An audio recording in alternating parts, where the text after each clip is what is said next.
제롬 파월 미국 연방준비제도 의장이 자신을 겨냥한 도널드 트럼프 행정부의 형사소추 움직임을 공개하면서 미국 대통령과 중앙은행 수장이 정면 충돌하는 사상 초유의 일이 벌어졌습니다. 네, 파월 의장은 현지 시간 11일 연준 청사 개보수에 대한 지난해 6월 나의 의회 정문과 관련해 법무부로부터 대배심 소환장과 형사 기소 위협을 지난 9일 받았다고 밝혔습니다. 트럼프 대통령이 공사비 정액 문제를 지적했던 연준 청사 개보수 비용에 대한 수사가 시작됐다고 언급한 것인데요. 네, 파월 의장에 대한 수사 개시는 연준의 빠르고 큰 폭의 금리 인하를 압박하면서 연준의 인적 구성을 재편하려는 시도로 해석되고 있습니다. 역대 연준 의장과 저명한 경제학자들은 파월 의장에 대한 형사 기소 추진에 대해서 중앙은행의 독립성을 훼손하는 일이라고 경고했죠. 네, 성명에는 벤 버냉키, 앨런 그린스판, 제닛 옐런 등 전 연준 의장을 비롯해서 전직 재무장관과 백악관 경제자문위원장 등 총 13명이 이름을 올렸습니다. 공화당 내부와 트럼프 행정부 내에서도 금융시장 불안을 우려하는 목소리가 나오고 있다고 합니다. 네, 달러는 하락한 반면에 금값은 신고가를 경신했고 이 가운데 뉴욕 증시 하락 출발했습니다만 저가 매수세가 유입되면서 3대 주가 지수는 소폭 상승 마감했습니다. 지금 보시고 계신 머니쇼는 SBS 비즈앱과 유튜브에서 실시간 시청이 가능하고요. 국내 주식 정보 받아보실 분들은 카카오톡 채널 머니랩 추가하시기 바랍니다. 또 모든 투자 판단의 책임은 투자자분들께 있다는 점 알려드립니다. 그럼 글로벌 증시 상황부터 정리해볼까요? 최주연 아나운서 소식 전해주시죠. 뉴욕 증시는 트럼프 대통령과 연준의 정면 충돌에도 사상 최고치 행진 이어갔습니다. 장 중반까지만 해도 시장은 일제 하락세를 보였지만 이후 상승세로 방향을 틀었는데요. 연준의 독립성 논란에도 경제 펀더멘털과 기업 실적에 대한 기대감 속에 투자자들은 셀 아메리카를 하기보다는 포지션을 재조정하는 정도인 이 해지 아메리카에 나서고 있는 것으로 보입니다. 그럼 마감상 확인해보면 다우지수와 S&P 500 지수는 각각 0.17%, 0.16% 오르면서 사상 최고가 경신했고요. 나스닥 지수도 0.26% 상승세로 마감했습니다. 빅테크 기업들은 오늘도 시장을 떠받쳤습니다. 특히 알파벳이 시장 분위기를 살리는 데 핵심 역할을 했는데요. 알파벳은 오늘도 1% 넘게 오르면서 이제 시총 4조 달러 클럽에 진입했습니다. 여러 기업들과의 파트너십 소식이 잇따라 나오면서 주가가 모멘텀을 받은 건데요. 우선 애플이 AI 파트너로 구글을 채택했다는 소식이 주가 상승의 직접적인 계기가 됐습니다. 애플은 이를 위해서 구글과의 단연간 라이선스 계약을 맺었는데 이번 계약으로 구글은 10억 명이 넘는 애플 고객들을 사용자층으로 확보할 수 있게 되면서 주가가 뛰어오른 것입니다. 또 구글은 월마트와도 손을 잡았는데요. 앞으로 월마트 고객들은 구글의 챗봇 제미나이를 통해서 쇼핑을 할 수 있게 됐습니다. 이 같은 소식에 애플은 구글과의 파트너십으로 AI 기능이 개선될 것이라는 기대감 속에 오늘 0.34% 올라갔고요. 아마존은 구글과 월마트의 파트너십으로 이커머스 업계에 지각 변동이 생길 수 있다는 우려감 속에 오늘 소폭 약세로 마감했습니다. 시청 6위부터도 보면 구글 제미나이 3의 시장 점유율 확대로 TPU 칩 적용이 늘어나면서 협력사인 브로드컴도 덩달아 2%대 강세 보였고요. 일라이릴리는 대형 호재가 있었죠. 밤사이 개막한 JP모건 헬스케어 컨퍼런스에서 소식이 전해졌는데요. 엔비디아와 일라이릴리는 향후 5년간 10억 달러를 투자해서 이 신약 개발을 위한 공동 연구소를 설립한다고 발표하자 주가가 1.6% 넘게 올라갔습니다. 오늘 장에서 가장 화제가 됐던 소식은 파월 의장과 트럼프 대통령의 정면 충돌이었죠. 파월 의장은 연준 청사 개보수와 관련해서 법무부로부터 형사 기소 위협을 받았다면서 이는 금리 인하를 압박하기 위한 트럼프 대통령의 보복이라고 작심 비판했습니다. 이번 충돌로 연준의 독립성이 훼손될 수 있다는 논란이 커지면서 장 초반 시장은 크게 하락했는데요. 다만 개장 이후 시장은 다시 상승 탄력을 받으면서 반등에 성공했습니다. 이에 대해서 에버코어 ISI는 올해 내내 연준의 독립성 문제가 화두가 될 수는 있겠지만 전면적인 혼란으로까지 이어지진 않을 것으로 보인다면서 이미 투자자들은 트럼프가 연준을 압박하는 것에 익숙해졌고 또 파월 의장이 당장 해임될 위험은 없기 때문이라고 설명했습니다. 또 네이션와이드도 투자자들은 지정학적인 요인과 정책 위험 등 점점 불안해지는 시장 환경에 거의 신경 쓰진 않는 것으로 보인다고 말했는데요. 이에 따라 모건 스탠리 측에서는 오히려 투자자들은 기업 실적과 또 인플레이션 데이터에 더 관심을 보일 가능성이 높다고 말했습니다.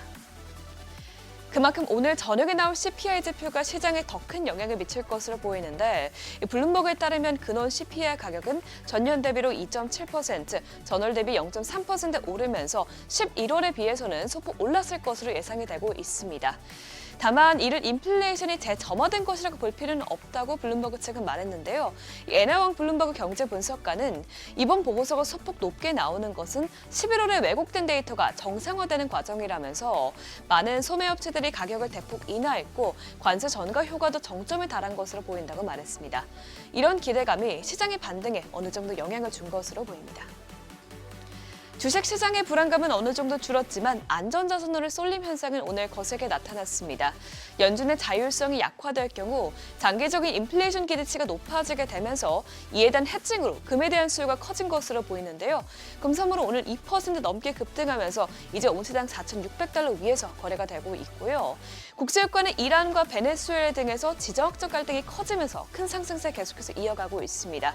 간밤에도 WTI와 브렌트는 각각 0.64%, 0.9% 뛰었습니다. 다행히 채권 시장은 트럼프와 파월과의 충돌에도 큰 타격을 받진 않았습니다. 이번 논란에도 불구하고 오히려 10년물 국채 경매 수요는 매우 견조하게 나왔는데요. 간밤 2년물 금리는 소폭 하락했고요. 10년물 금리도 0.01%포인트 오르는데 그쳤습니다. 지금까지 굿모닝 마켓이었습니다.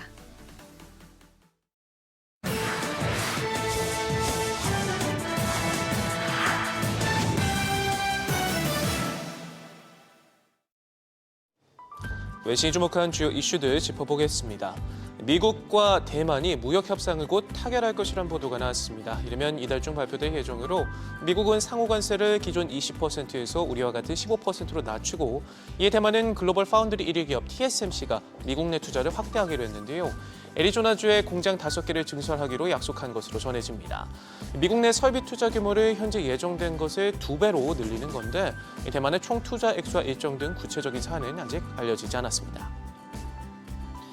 JP모건 헬스케어 컨퍼런스에서 나온 소식도 살펴보죠. 여기서도 엔비디아의 이름은 빠지지 않고 등장했습니다. 일라이 릴리와 파트너십을 확대하고 나섰는데요. 향후 5년간 10억 달러를 들여 미국 샌프란시스코 베이 지역에 공동 연구소를 설립하기로 했습니다. 이 연구소는 엔비디아의 최신 칩인 메랄 루빈을 활용할 예정인데 신약 개발 시간을 단축하기 위해 일찍이부터 AI 모델을 도입해온 일라이 릴리는 앞서 엔비디아의 블랙웰 칩 1000개를 사용해 슈퍼컴퓨터를 구축하고 있다고 공개하기도 했고요. 바이오테크 시장으로 시선을 넓히고 있는 엔비디아는 자사의 하드웨어를 기반으로 제약사들이 신약 개발 플랫폼을 구축할 수 있도록 오픈소스 AI 모델과 소프트웨어를 공급하는 전략을 펼치고 있습니다. 다음은 미디어 업계 최대 이슈인 워너브라더스 소식입니다. 인수전이 진흙탕 싸움으로 치닫고 있는데요. 파라마운트가 새로운 인수 제안을 했다가 또다시 거부당하자 이번엔 법정 싸움에 나섰습니다. 워너와 회사 CEO를 상대로 소송을 제기했는데 자신들의 제안에 대한 위험 조정 근거조차 공개하지 않았다 지적하면서 경쟁 산다인 넷플릭스와 진행 중인 거래 정보를 제공할 것을 청구했고요. 또 주총에서 이사 외에 자사가 선정한 이사가 선출되도록 하기 위한 위임장 대결을 벌이겠다는 계획도 밝혔습니다. 넷플릭스보다 더 큰 금액을 제시하고 파라마운트 CEO의 아버지이자 오라클 회장이기도 한 데이비드 앨리슨이 개인 보증에 나서겠다 아빠 찬스 카드까지 꺼내들었지만 쉽사리 맘을 돌리지 못하자 갈 때까지 가보자는 식으로 나선 모습인데요. 승기를 잡은 넷플릭스는 인수합병 신고서를 당국에 제출하고 반독점 당국의 승인을 받기 위한 절차를 진행 중입니다. 중국 상신 메모리가 한국과 미국이 장악한 글로벌 메모리 칩 산업에 지각 변동을 일으키고 있다는 평가가 나왔습니다.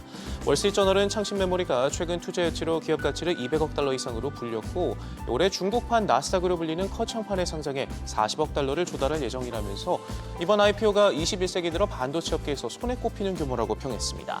또 최근 매출도 불과 2년 새 3배 가깝게 뛸 만큼 성장세가 가파르다 부연하면서 기술 수준을 업계 선두와 한두 세대 차이까지 좁힌 점에도 주목했는데요. 워싱턴의 전략국제문제연구소도 창신 메모리의 성장은 중국 AI 칩의 부상을 의미한다면서 특히 미국의 규제로 HBM을 확보하지 못했던 화웨이 같은 이 레드테크들의 빈틈을 메꿔줄 것이다 우려를 내비쳤습니다.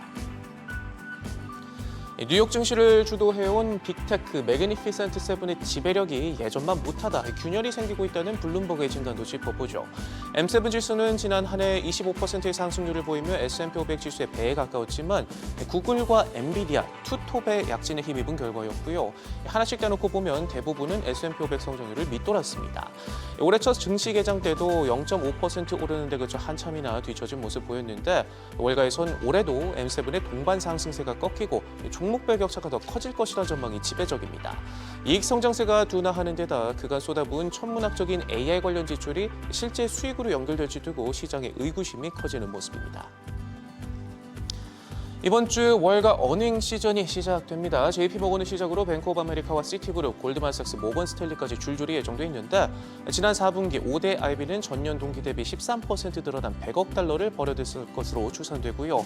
한 해 전체로 놓고 보면 380억 달러로 실적 잔치를 벌였던 코로나 이후 최대 실적을 찍을 것이라는 전망이 나오고 있습니다. AI 산업에 대한 수요가 높은 데다 트럼프 재집권 이후 규제 완화, 금리 인하 국면에서 이 거래 수요가 크게 늘어난 점 등이 겹친 결과인데 특히 지난해 M&A 시장 총금액이 통계가 집계된 이래 최대치를 찍을 만큼 호황을 맞으면서 은행주 주가를 밀어올리고 있습니다. 지금까지 글로벌 비즈였습니다. 어제장에서 이슈가 있었던 업종 살펴보는 기업 이슈 시간입니다. 미국발 전력 수요 확대 기대감에 원전주 주가가 상승세 이어갔습니다. 메타가 AI 데이터 센터 가동에 필요한 전력을 확보하기 위해 원전 기업들과 대규모 원자력 발전 계약을 잇따라 체결했다는 소식 전해졌는데요. 이에 따라 글로벌 원전 산업 전반에 대한 재평가가 이루어지고 있습니다. 미국 증시에서도 원전 관련 종목들이 급등하면서 국내 관련 종목들의 투자 심리를 자극했습니다. 대표적으로 원전주들 살펴보면 현대건설 20%, 우진도 15% 급등으로 마감했고 한전기술 5.24%, 우리기술도 4.67% 강세 마감했습니다. 스페이스X의 기업 가치 재평가 기대감이 확산되면서 우주항공 관련 투자 테마 종목들이 강세 보였습니다. 하나증권과 키움증권은 보고서를 통해 스페이스X를 포함한 비상장 투자 자산의 가치 상승이 향후 실적 본격 반영 가능성이 높다며 미래에셋증권의 목표 주가를 각각 36,000원, 37,000원으로 상향 조정했습니다. 이처럼 스페이스X에 투자한 기업들의 평가이익 반영 가능성과 함께 관련 밸류체인 기업들의 수익 기대감도 빠르게 확산되고 있는 모습인데요. 스페이스X 테마주로 묶여있는 종목들 살펴보면 어자야 센서뷰가 11%, 세아베스틸 지주도 10% 강세 보였고 HVM도 8.5%, 대표적으로 미래에셋증권도 5.7% 오르면서 마감했습니다. CES 2016에서 휴머노이드 로봇 아틀라스를 공개한 현대차의 주가가 어제 장중 역대 최고치를 경신했습니다. 현대차 그룹이 지난 CES 2016에서 선보인 휴머노이드 로봇, 아틀라스 등 인공지능 관련 기술이 호평을 받은 매수세 계속해서 이어지고 있는 모습입니다. 현대차의 주가는 장중 38만 3,500원까지 오르면서 최고가를 새로 쓰기도 했는데요. 다만 차익 실현 매물이 출회되면서 오후 들어 상승폭이 크게 둔화돼 상승분을 대부분 반납하며 마감됐습니다. 이외에도 현대차 그룹의 로보틱스 계열사 보스턴 다이내믹스 지분을 보유한 현대글로비스도 7%대 급등했습니다. 현대차 그룹주들 전반적으로 살펴보면 앞서 짚었던 것처럼 현대글로비스가 7% 급등 마감한 반면 현대모비스는 1.38%, 현대오토에보는 2.44% 하락으로 마감했습니다. HLB그룹주가 미국 자회사 엘레바 테라퓨틱스의 항암 신약 후보 물질 임상 2상 결과 발표 소식에 강세 보였습니다. HLB 측에 따르면 전체 환자군에서 객관적 반응률 46.5%, 질병 조절률 96.5%를 기록했는데요. 반응 지속기간 중앙값은 11.8개월로 집계됐습니다. 회사는 해당 결과를 바탕으로 담관암 2차 치료제뿐만 아니라 1차 치료제 개발까지 범위를 넓힐 여지가 있다고 보고 있다며 엘레바는 이달 중 미국 식품의약국에 시판 허가를 신청할 계획이라고 밝혔습니다. 관련 소식에 HLB그룹주들 전반적으로 강세 보였는데 HLB가 7.71%, HLB 바이오스텝이 6.8% 올랐으며 HLB 생명과학까지 4.45% 오르면서 장을 마쳤습니다. 지금까지 기업 이슈 전해드렸습니다.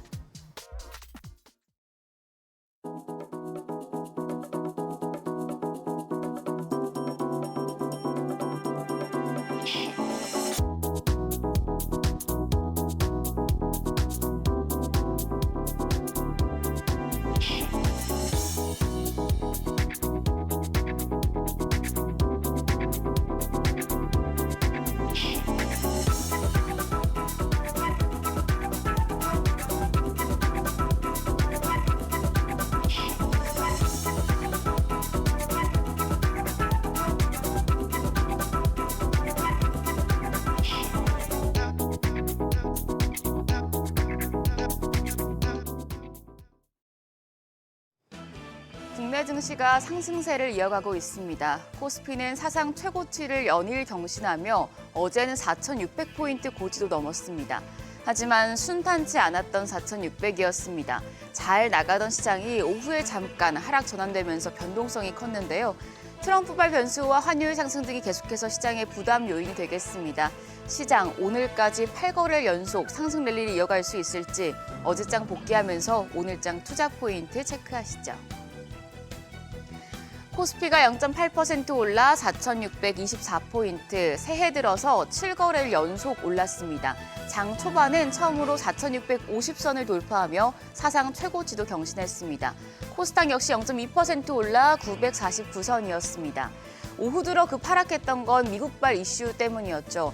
미 연방검찰이 파월 의장을 강제 수사한다는 소식에 장중에 미국의 선물이 낙폭이 커졌기 때문이었는데요. 하지만 외국인과 기관 매수세가 다시 붙으면서 지수는 상승 전환하며 마무리됐습니다. 코스피에선 기관만 매수 우위를 기록했습니다. 2,100억 원 순매수했고요. 반면 외국인 3,500억 원 넘게 팔아내며 3거래일 연속 팔자 포지션 취했습니다. 개인도 1,000억 원 넘는 매도 우위 기록했습니다. 코스닥 시장에선 메이저 수급 주체 양매도가 나왔습니다. 기관이 700억 원 가까이 팔아냈고 외국인 금액은 적었지만 74억 원 순매도했습니다. 개인만 홀로 1,000억 원가량 매수 우위 기록했습니다. 유가증권 시장 시총 상위 종목을 보면 반도체에 쏠렸던 매수세가 조방차로 움직이더니 또 어제는 2차 전지와 원전 쪽으로 이동하는 모습이었습니다. LG에너지솔루션과 두산에너빌리티가 4% 이상 오르면서 지수 상승 기여도가 컸습니다. 삼성전자는 장중에 하락 전환되더니 약세로 마감했고요. SK하이닉스 0.7% 가까이 반등했습니다. 코스닥 시총 상위단에서는 2차 전지 대표주인 에코프레 형제가 나란히 7% 가까운 상승세를 나타냈습니다. 반면 JP모건 헬스케어 개체로 제약 바이오 쪽에서는 새로운 물량이 출하됐는데요. HLB와 삼천당 제약만 상승했습니다. 환율이 8거래일 연속 올랐습니다. 어제는 정기장 마감 시간 10원 80전 급등하며 1,468원 40전의 거래를 마쳤습니다. 종가 기준 환율이 1,460원을 넘어선 건 10거래일 만입니다. 달러 강세와 엔화 약세의 영향을 받았는데요. 이후 야간 거래에서는 엔 약세에 맞물려 상승폭을 다시 확대하면서 1,469원 부근에서 마감했습니다. 역외 환율이 오늘 새벽 6시 기준 1,467원을 기록했는데 오늘 환율 하락 출발할 것으로 예상되지만 또 최근에 환율 상승세가 계속된 만큼 장중의 흐름은 지켜보셔야겠습니다. 반도체에 쏠렸던 시장의 시선이 조금씩 달라지고 있습니다. 전기전자 업종, 특히 반도체 투톱을 쓸어담던 외국인이 양시장에서 3거래일 연속 순매도하고 있고 전기전자 업종 외 다른 섹터들을 사들이고 있는데요. 지난 3거래일 외국인 순매수, 순매도 상위 종목들을 추렸습니다. 외국인 코스피에서는 삼성전자와 현대차, SK하이닉스를 가장 많이 팔아냈습니다. 반면 한화오션과 한화에어로스페이스, 한화시스템, HD현대중공업, 삼성중공업, 두산 등 조선과 방산주는 담는 모습이었고요. 코스닥 시장에서는 에코프로와 에코프로비엠 등 2차 전지 대표주를 대거 순매수했습니다. 더불어서 심텍과 이오테크닉스, ISC 등 반도체 소부장주도 같이 담았고요. 반면 파마리서치와 ABL바이오, D&D파마텍 등 제약바이오주, 그리고 로봇 대표주인 레인보우 로보틱스는 대거 순매도했습니다. 반도체에 대한 긍정적인 업황 전망은 여전하지만 워낙 쏠림 현상이 심했던 만큼 조선과 방산, 2차 전지 등이 다시 주목받고 있다는 점 참고하시죠. 일정입니다. 오늘 한일 정상회담이 이뤄집니다. CPTPP 가입과 수산물, 희토류, 공급망 관련 이슈가 이번 회담의 중요한 포인트로 꼽힙니다. 관련주들 영향받을 수 있겠고요.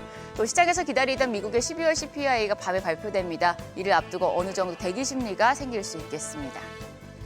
한편 어제 시간의 거래에서는 로봇 관련주, 특히 현대차 그룹 모베드 관련주가 뛰었습니다. 모베이스전자가 모베드 핵심 부품 양산에 돌입한다는 소식이 보도된 영향이었는데요. 관련주들 오늘도 상승세 이어갈지 체크하시죠. 그럼 프리마켓 통해 개장 분위기 가늠해 보겠습니다. 간밤 뉴욕 증시 파월 수사를 둘러싼 경계감 속에서도 저가 매수세가 유입됐죠. 월마트가 구글과 손을 잡고 검색부터 결제까지 한 번에 이어지는 에이전스 커머스 시대를 선언했고 또 애플과 구글이 AI 분야에서 손을 잡았는데요. 국내 증시 AI주 흐름 주목됩니다.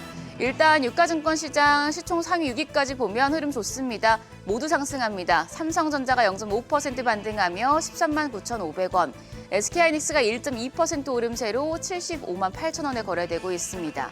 LG에너지솔루션 1.3% 강세, 거래가 38만 4천 원이고요. 삼성바이오로직스도 0.8% 가까이 상승합니다. 현대차가 뜁니다. 2.9% 강세, 거래가는 37만 7,500원이고요. HD현대중공업도 0.2% 가까이 반등합니다. 거래가 60만 5천 원으로 집계되고 있습니다. 오늘 시장 좋네요. 코스닥도 시총 1위부터 6위까지 모두 상승합니다. 프리마켓에서 알테오젠이 1.2% 반등합니다. 거래가는 48만 1,000원. 에코프로비엠이 1.3% 강세로 15만 3,300원. 에코프로도 2.3% 넘게 뜁니다. 거래가 9만 6천 원이고요.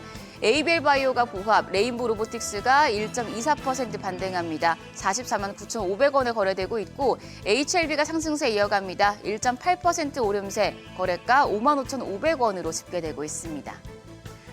어렵게 올라선 4,600, 7거래일 연속 올랐기 때문에 이제는 언제 떨어지나 조정 타이밍을 찾게 되는데요. 다만 오늘 일단 프리마켓 분위기도 좋습니다. 오늘 코스피 사상 최고치 또 한 번 경신해낼 수 있을지 개장 분위기 지켜보시죠. 지금까지 어제장 오늘장이었습니다.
현재 시각 8시 24분 향해 갑니다. 지금 보시고 계신 머니쇼는 SBS BG앱과 유튜브에서 실시간 시청이 가능합니다. 또 다양한 주식 정보 원하시는 분들은 카카오톡 채널에서 머니를 검색하셔서 친구 추가하시기 바랍니다.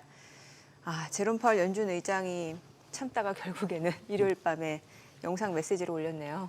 영상 메시지. 예. 예. 뭐라 했는지. 그러니까 대법원 소환장을 받았는데 가만히 있지 않겠다라는 거죠. 그거. 예. 예. 아휴, 근데 지금 꼭 이런 일을 만들어야 되는지 모르겠어요. 트럼프 대통령이. 트럼프 대통령 이제 백악관 캐롤라인 대변인을 통해서 자기가 지시한 건 아니다라고 이제 트럼프가 그렇게 한 발 뒤로 물러서는 모습이긴 했는데 법무부가 한 거다라고 했는데 아니 사실, 뭐 그거보다도 예. 뭐 검사 이름은 모르겠는데 여자 검사인가 본데 예. 트럼프 측근으로 알려진 예. 거기가 무슨 뭐 법무부나 재무부나 뭐나 할 것 없이 미리 사전 뭐 통보도 없이 그냥 그렇게 일을 벌렸다고 하는데 뭐 트럼프 대통령 좀 뻥은 세다고 하지만 네. 나는 뭐 내가 시킨 건 아니다 하는 말이 진짜일 수도 있는 거예요. 또 혹시 알 수는 없죠. 예. 또 뭐 개별적으로 충성하든지 네. 사람 중에 누구나 또 관종이 있잖아요. 나 이번 건으로 한번 떠볼까? 뭐 전국적 지명도를 한번 얻어봐. 그나저나 사안 자체가 딱 듣는 순간이는 좀 네. 지금 뭐 이런 얘기 할 때가 아니잖아요. 그렇죠. 8호 이자 무슨 임기가 뭐. 지금 5월이니까 얼마 남지 않은 상황인데 다룰 게 한두 가지입니까? 예. 뭐 마두로 데리고 왔으면 어떻게 됐는지 그것도 좀 궁금하고 또 이란은 이란도 어떻게 되면 예. 지금 그거 한데 이런 잡음을 노이즈를 만들어낸다는 게 조금 아쉬워요. 이런 모습에서. 오죽하면 공화당 내에서 반발이 나옵니까? 톰 틸러리가 자기는 네. 상원 인준 만약에 이 사건이 해결되지 않으면 하지 않겠다. 예. 지금 뭐 상원은행위원회 13명 공화당, 민주당 11명이라는데 12명 아닙니까? 그런가요? 13, 12이라서 아니 제가 알기로는 13, 11한데 그래서 한 명만 돌아서도 12대 10이라서 그래서 키맨이잖아요, 톰 틸러리가. 그러니까 그러면은 잘못하면 상원에서 2인준도 안 되고 내가 미국 의원이라도 상원이든 하원이든 의원이라도 빈정상할 것 같아요. 너무 파월은 더 빈정상하고. 근데 어찌됐건 의장직에서 뭐 내려와도 이게 또 연준 의사 임기가 28년 1월까지잖아요. 네. 그러니까 사실 최악의 경우 상원 은행위원회에서 이제 공화당 과반석 확보 못하면 뭐 악시오스 기사에 그런 게 나왔다는데요. 스콧 베센트가 굉장히 당황한 상태에서 전화를 했답니다. 트럼프 대통령한테. 네. 아 이거는 아니다. 이러면은 파월 안 나간다. 더 버티죠. 더 버틴다. 네. 그게 인지상정인데 뭐 시장이 어제 뉴욕 시황에서는 그게 개장 초 조금 지수 하락에 영향을 줬다고는 하지만 뭐 그런 거에 크게 영향 안 받았고 오히려 영향은 안 금값은 받는 올라가고 그런 그랬습니다. 상황인데. 예. 자 그러면은 제롬 펄 연준 의장 자신의 의지를 표명했잖아요. 그 내용을 저희가 좀 영상으로 준비해봤거든요. 확인해 보겠습니다. The threat of criminal charges is a consequence of the Federal Reserve setting interest rates based on our best assessment of what will serve the public, rather than following the preferences of the president. This is about whether the Fed will be able to continue to set interest rates based on evidence and economic conditions, or whether instead monetary policy will be directed by political pressure or intimidation. Public service sometimes requires standing firm in the face of threats. I will continue to do the job the Senate confirmed me to do, with integrity and a commitment to serving the American people. 얼굴 많이 상했네요. 각오는 비장했어요. 좀 마음고생했다는 게 얼굴에 보이네요. 그죠? 양복 색깔도 갑자기 좀 칙칙하니. 근데 저런 레토릭을 쓴다는 거는 정말 어떻게 보면 수치스러운데. 나 당신 얘기에 수긍 못한다 이거 아닙니까? 그렇죠. 뭐 가십으로 자꾸 얘기하기는 좀 뭐 하네요. 근데 뭐 어찌됐건 연준의 독립성을 훼손하는 그런 상황이 발생해서는 절대 안 되는 거니까요. 그리고 13명 성명까지 발표한 사람들이 다 쟁쟁합니다. 아까 뭐 모두에도 말씀드렸습니다만 전직 연준 의장들 다 나오고 뭐 나름대로 이렇게 미국에서 영향력 있는 그런 사람들이 나왔는데 별로 바람직한 모습은 아니네요.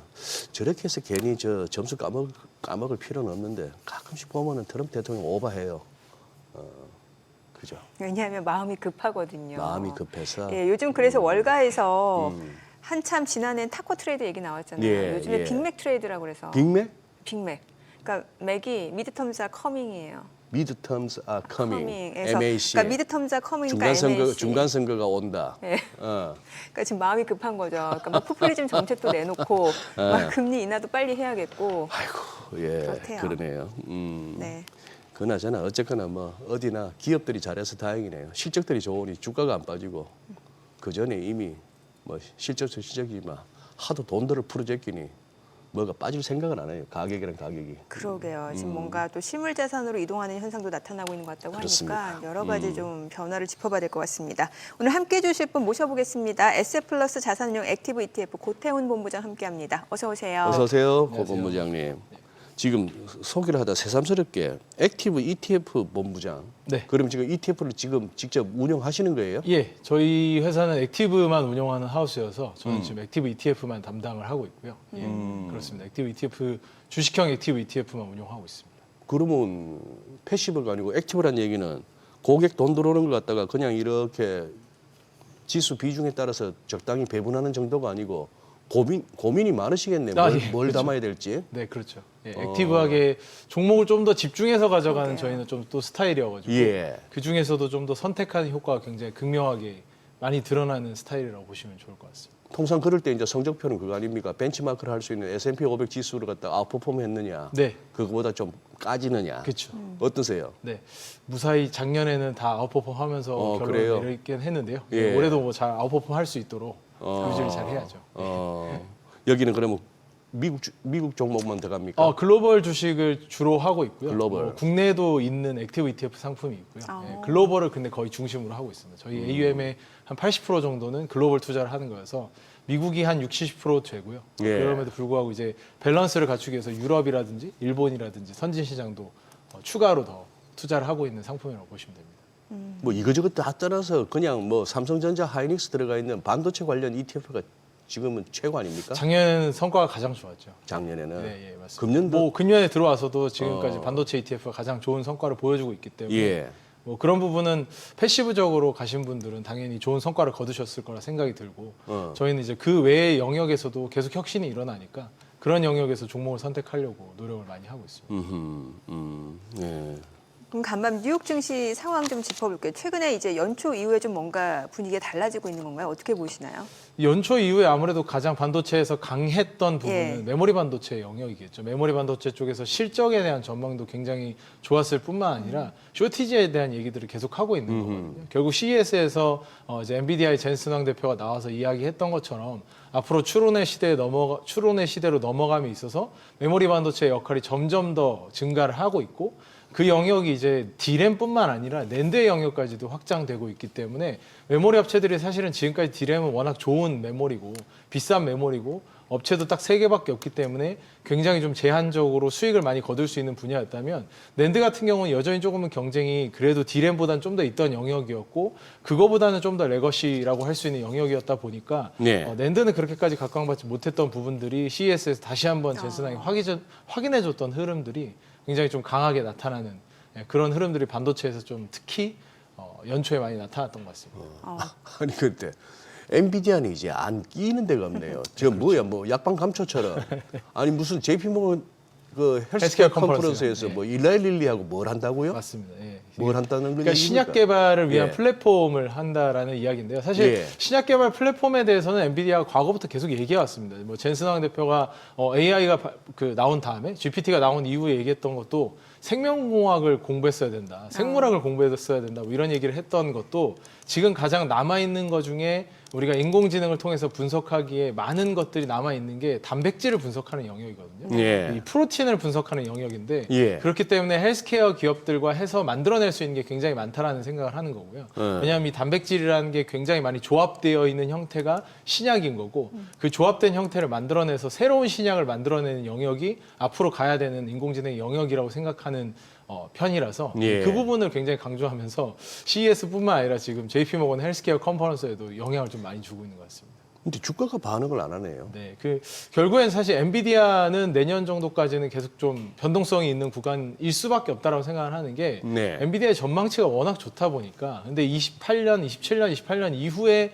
이 실적을 계속 유지할 수 있느냐 이게 저희 S플러스에서는 이런 걸 이익의 질이라고 좀 얘기를 많이 하는데 아무래도 반도체라는 게 사이클을 많이 타는 게 한 번 네. 사게 되면 그 반도체를 지금은 이제 GPU 반도체가 수명이 워낙 짧아지고 그 업그레이드가 굉장히 빠르게 되면서 다음이나 그 다음 해 거를 사야 되는 그런 상황이지만 이런 것들이 생각보다 기술의 혁신이 좀 촘촘해지게 되면 기간이 좀 더 길어질 수 있잖아요. 내용 연수가 좀 더 길어질 수 있기 때문에 변동성이 좀 더 커지는데 27년, 28년으로 가면서 이 변동성이 좀 더 커질 수 있다라는 시장에 이제 우려들이 있는 거고요. 워낙 성장을 빠르게 해온 기업이니까 성장률이, 그러니까 여전히 성장은 하지만 성장률이 꺾이는 것만으로도 불안감을 갖기 때문에 주가 자체는 앞으로 이게 계속 갈 수 있을지에 대해서 좀 불안감들을 많이 가지고 있는 것 같습니다. 그래서 확인하면서 가는 실적이 될 수밖에 없지 않을까. 근데 이거는 사실 메모리 반도체도 비슷합니다. 작년에 메모리 반도체가 상반기까지만 해도 기억해 보시면 뭐 그렇게까지 좋은 전망하지 않았거든요. 삼성전자 쉽지 않다. 뭐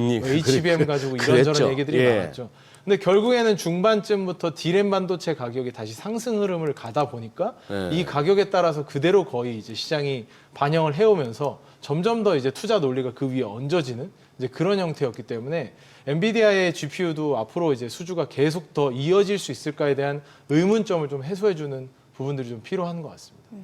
주가 측면에서 그 자리를 약간 최근에 대체하는 이제 기업이 구글, 알파벳 네. 아닐까 싶은 게 구글 지금 시총이 4조 달러를 돌파한 상황이죠. 그쵸. 예. 네. 앞으로가 또 중요할 것 같아요. 네, 이제는 뭐 엔비디아의 간격이 얼마 남지 않은 네. 2등을 달리고 있는 상황인데 사실 어제 발표된 것만 하더라도 애플 인텔리전스에서 공식적으로 제미나이를 사용하겠다라고 얘기를 했기 때문에 빅테크 중에 가장 중요한 두 개의 B2C 기업인 구글과 애플이 같은 파운데이션 모델을 사용한다라는 거잖아요. 그 부분이 굉장히 중요한 것 같고요. 거기에 이제 작년 말부터 이제 엔비디아를 위협했던 TPU라는 영역을 통해서 반도체 외부 판매까지 이루어질 것으로 전망이 되면서 여러 가지 측면에서 호재들이 좀 많은 것 같고요. 사실 그리고 밸류에이션 레벨도 구글이 작년 초에는 20배도 안 되는 수준 포워드 PER을 받았기 때문에 여전히 좀 상승폭이 많이 남아있던 상황이고요. 지금 많이 올라온 상황에서도 아직 30배가 안 되는 상황이기 때문에 밸류에이션이 그렇게까지 부담스럽진 않다라는 것들이 좀 시장에서는 좀 더 많이 호재로 작용하고 있는 것 같고, 제미나이 사용자가 또 굉장히 잘 올라오고 있습니다. 그래서 그 제미나이 사용자가 올라오는 걸 통해서 앞으로 B2C AI 서비스, 특히 이제 에이전틱 AI는 구글이 장악할 것이다라는 시장의 투자 논리가 굉장히 강해지는 것 같습니다. 그래서 저희도 뭐 알파벳에 대해서는 계속해서 좋은 생각을 가지고 있고요. 아마도 시총 1위로는 가장 뭐 빠르게 도달할 거라고 좀 생각은 하고 있기 때문에 뭐 앞으로 지금까지는 범피한 구간은 없는데 결국에는 실적 발표인 것 같습니다. 왜냐하면 알파벳이라는 기업이 특징적으로 이렇게 좋은 전망이 계속 되다가도 숫자로는 생각보다 그렇게 좋은 숫자가 안 나오는 경우들이 꽤 많았었거든요. 그래서 이 숫자를 실제로 좀 좋게 만들어내는 숫자 나올지, 지난 사실 4분기, 그러니까 3분기 숫자는 생각보다 괜찮았거든요. 알파벳의 그 구글 그 클라우드 서비스 프로바이더라고 CSP 서비스를 하는 쪽에서 성장률이 잘 나오면서 숫자도 잘 만들어낼 수 있구나라는 시장에 좀 확신을 주면서 주가 상승도 같이 됐는데, 이게 이번에 4분기 실적 발표하면서도 이어질지, 이게 좀 관전 포인트인 것 같습니다. 지금 AI 쪽이 뭐 제미나이니 뭐 챗GPT니 퍼플렉스티니 이제 서로 경쟁을 하는데, 네. 중국에서 뭐 딥시크 그러고 합니다만, 지금 현재 그게 소위 말하는 LLM 단계 아닙니까? 네. 이게 진짜 돈 되나요, 그들한테? 그러니까 그 돈 되는지에 대한 질문을 작년 하반기부터 계속 해본 거 아닙니까, 시장은? 굉장히 네. 많이 한 거고요. 네. 그 B2C에 돈이 되느냐의 질문을 그래도 돈을 가장 잘 벌 것 같다라고 시장이 그 예스라고 대답한 기업이 알파벳이라고 생각을 합니다. 왜냐하면 결국에 이제는 소비자 입장에서 좀 예. 판단해 볼 수 있는 건데, 예. 우리가 지금 챗GPT를 쓰고 뭐 제미나이를 쓰고 클로드 같은 서비스를 쓰시는 분들이 과연 어느 서비스를 내가 구독을 이어갈 것인가라는 관점에서 접근해 보시면 되거든요. 근데 뭐 지난번에도 한번 말씀드렸지만 알파벳 같은 경우는 결합 상품으로 되어 있기 때문에 아무래도 뭐 지메일이라는 서비스를 쓰고 있는 기반 가입자들이 계속 있는 상태에서 여러 가지 서비스들이랑 연계해서 안드로이드 백업 그 공간까지 같이 주는 그런 서비스를 월 29,000원에 제공을 하고 있다 보니까 이런 부분들로 결합 상품에 대한 유인책들이 있다 보니 B2C 서비스에서는 좀 더 강점을 가질 수밖에 없지 않나라고 생각이 듭니다. 그런 부분에서 좀 돈을 벌 수 있는데, 이게 지금까지 투자해놨던 거를 그대로 회수할 수 있느냐는 좀 더 지켜봐야 되는 포인트입니다. 뭐 여러 가지 AI의 실제 업에 계신 분들은 앞으로의 사용량은 10배, 100배, 1000배 늘어날 것이다라고 이야기하고 있지만, 뭐 그거는 실제로 지켜봐야 되는 부분이라서 그게 가능해진다면 충분히 성장 가능하다라고 생각을 하고 있습니다. 저는 얘들도 약간 이데올로기가 있는 것 같던데. 그냥 데이터만 입력돼가지고 그걸 정리해서 뽑아서 이렇게 하는 것 같은데도 불구하고 제미나이냐 뭐냐에 따라 가지고 질문 내용이 나오는 답을 저는 비교해 보는데, 네네. 얘들도 약간 이데올로기가 있는 것 같아요. 저는. 확실히 필터링의 차이는 있는 것 같습니다. 맞아요. 엑스닷컴에서, 그러니까 트위터에서 하고 있는 그룹 같은 경우는 그런 걸 워낙 원초적으로 배제하려고 하는 성향이잖아요. 그러다 보니까 양쪽의 의견을 좀 많이 여러 가지로 내리려고 하는 것 같고요. 좀 예. 공격적인 의견들도. 예. 근데 제미나이 같은 경우는 조금 더 필터링이 있었던 부분인 것 같고. 근데 예. 사실 제미나이도 그게 그 전에 나왔던 이제 바드 서비스에서는 좀 더 강하게 그런 부분들이 있었거든요.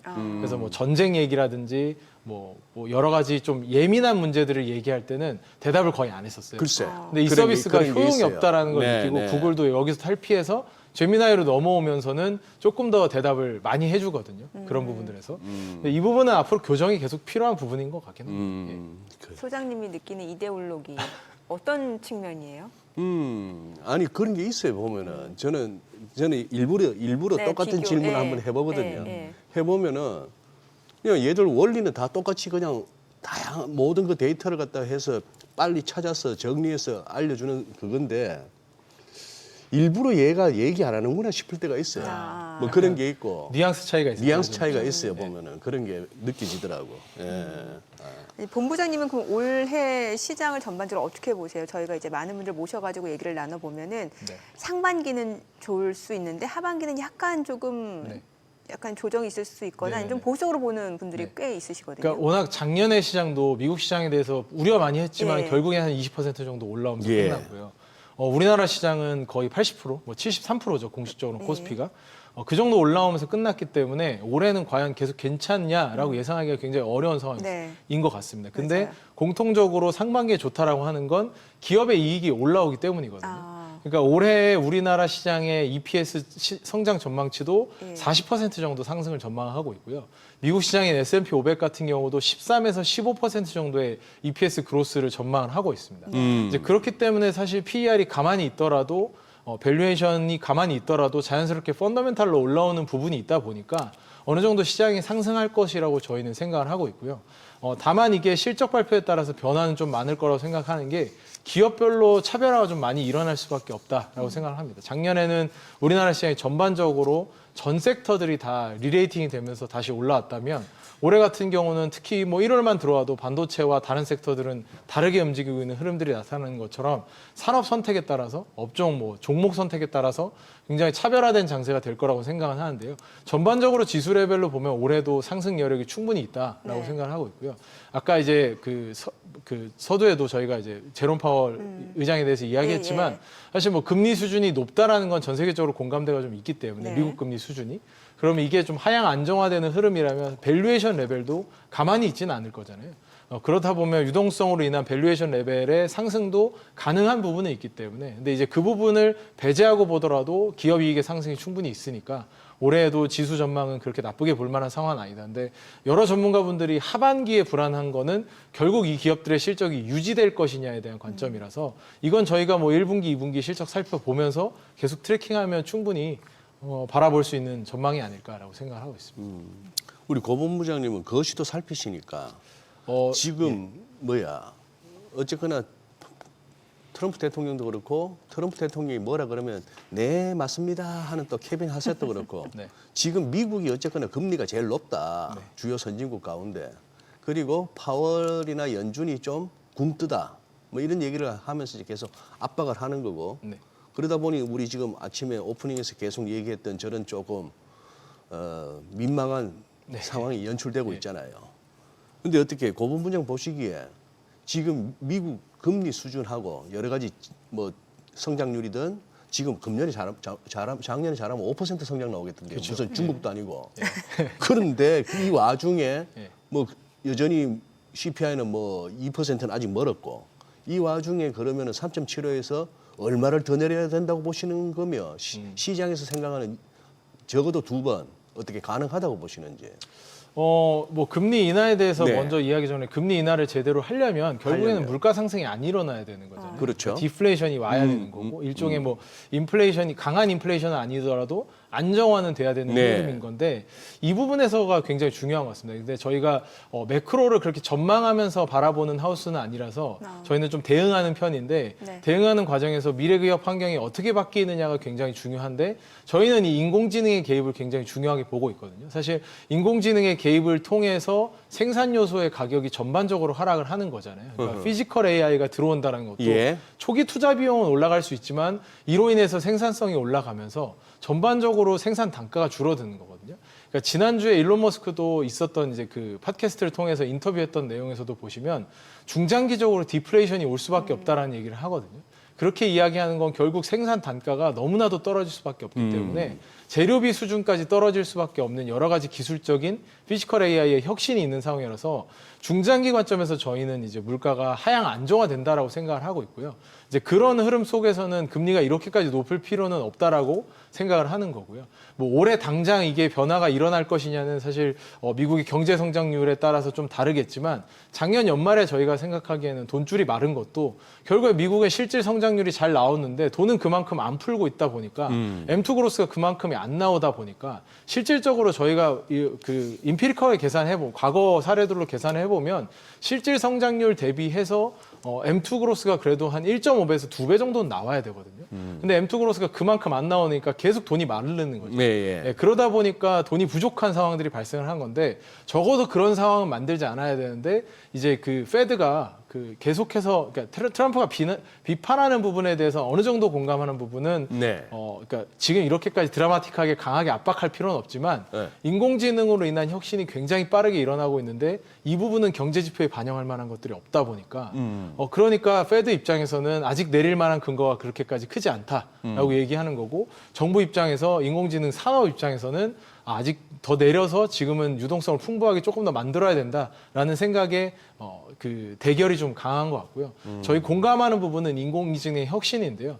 올해 이제 골드만 같은 경우도 올해를 전망하면서 좀 더 장기적인 이야기를 했었는데 지금까지 이어져 왔던 전 세계가 다 같이 성장하는 그런 그림과는 다르게 갈 것이다. 국가별로 차별화가 굉장히 심해질 거고 인공지능 패권 안으로 들어가 있는 국가와 아닌 국가의 차이가 더 많이 벌어질 거기 때문에 공동적으로 성장하는 그런 그림, 분업을 하면서 미국이 소비하고 중국이 생산하고 서로의 세계화적인 그런 그림들은 점점 더 사라질 것이라고 얘기하고 있는 거 저희 굉장히 공감하거든요. 예. 그런 흐름 속에서 저희는 기업 단위로 좀 더 내려와서 봐야 되지 않나라고 생각합니다. 매크로 차원에서 접근하기에는 여러 가지 이슈들이 너무 많으니까 변동성이 너무 크다라고 생각을 하고 있습니다. 지금 말씀하신 중에 아까 우리 봤던 그 파월 의장 반박 성명 얘기하는 화면이 나왔는데 네.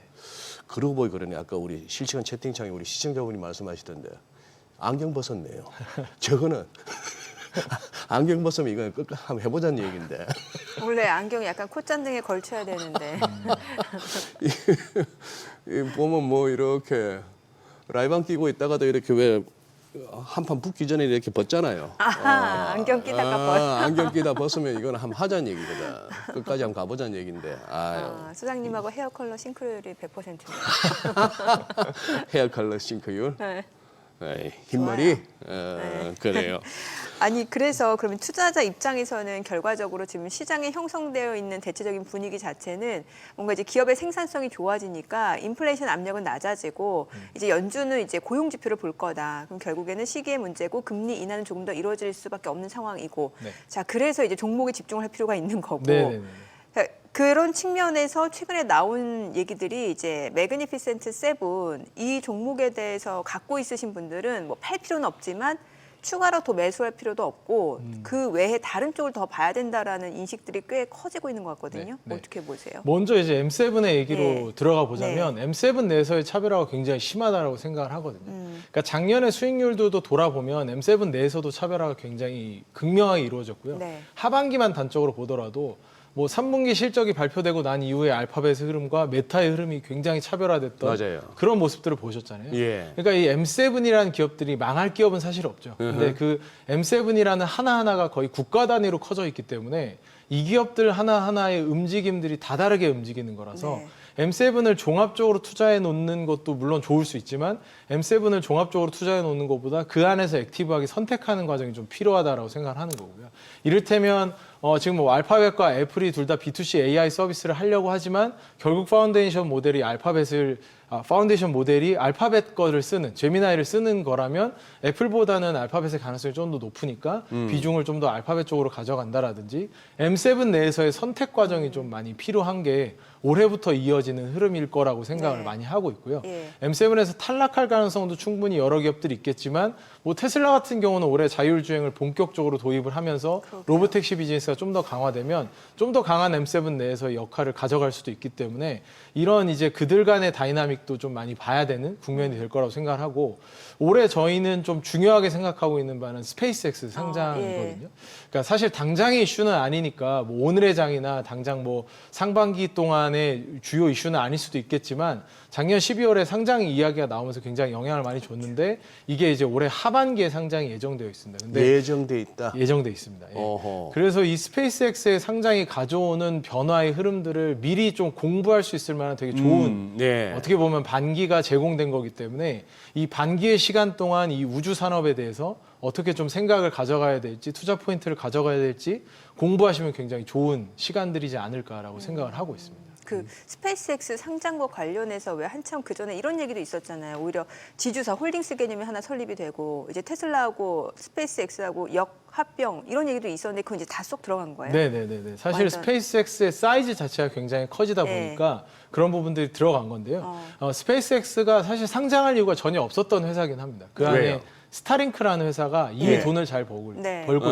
현금을 잘 만들어내고 있기 때문에 상장할 만한 이유가 있을까? 왜냐하면 일론 머스크가 사실 상장으로 인해서 피곤한 적이 꽤 많았었기 때문에 굳이 이걸 상장할 필요가 있을까? 보통 이제 상장하는 이유가 자금 조달 목적이 많다 보니까. 근데 그 자금 조달의 목적 자체가 우주 데이터 센터라는 걸 위해서 좀 더 강력하게 빠르게 나가려고 하는 거거든요. 예. 그러니까 지금 해오는 비즈니스를 좀 천천히 설명을 드리겠지만 네. 지금 해오는 비즈니스에서는 굉장히 잘 하고 있으니까 문제가 없는데 예. 여기서 다시 한번 속도를 내야 된다고 생각하는 거고 그 속도를 내야 되는 방향성이 우주 데이터 센터라는 영역이기 때문에 이것 때문에 상장을 하는 거니까 사실 지금 이제 테슬라와 합병을 하고 하는 과정을 하기에는 너무나 큰 덩치입니다. 지금 이 장외 시장에서 스페이스X 같은 경우는 이미 1조 달러를 넘은 시가총액을 형성하고 있기 때문에 그 두 회사가 1조 달러 넘는 두 회사가 합친다라는 것 자체가 현실적으로 거의 불가능한 얘기여서 이거는 좀 쉽지는 않을 것 같고요.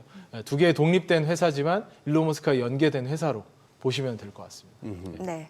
자, 지금 시각 8시 51분 향해 갑니다. 오늘 양시장 호가 상황 체크해 보겠습니다. 먼저 코스피 예상 체결 지수부터 확인해 보죠.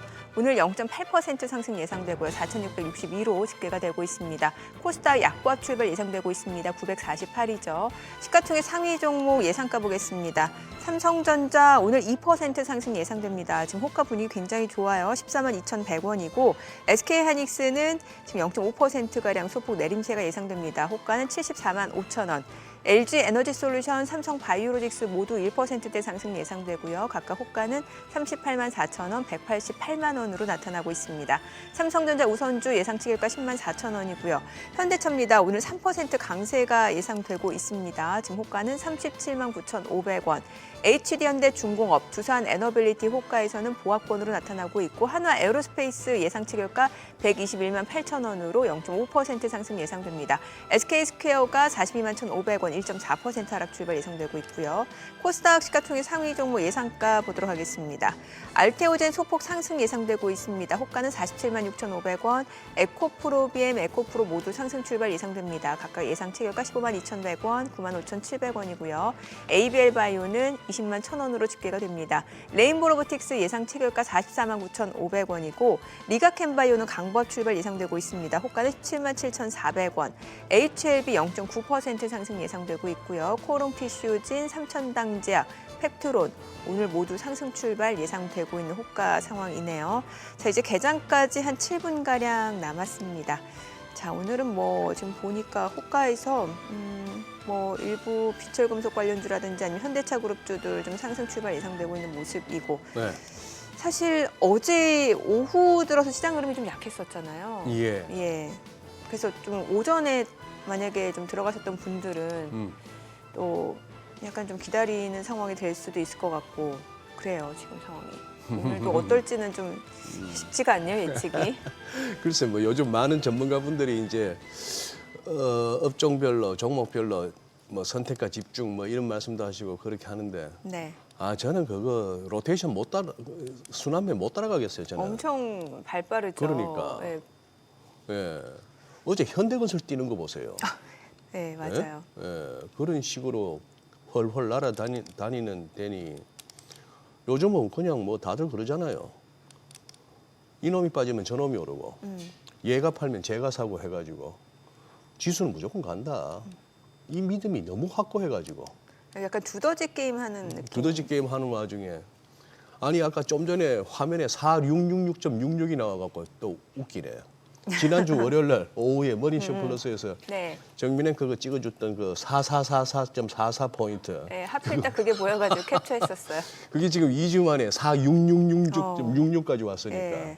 이건 뭐 지금 흐름이 좋네요, 되게. 예, 뭐 한 7% 남았나? 5,000포인트까지. 7%.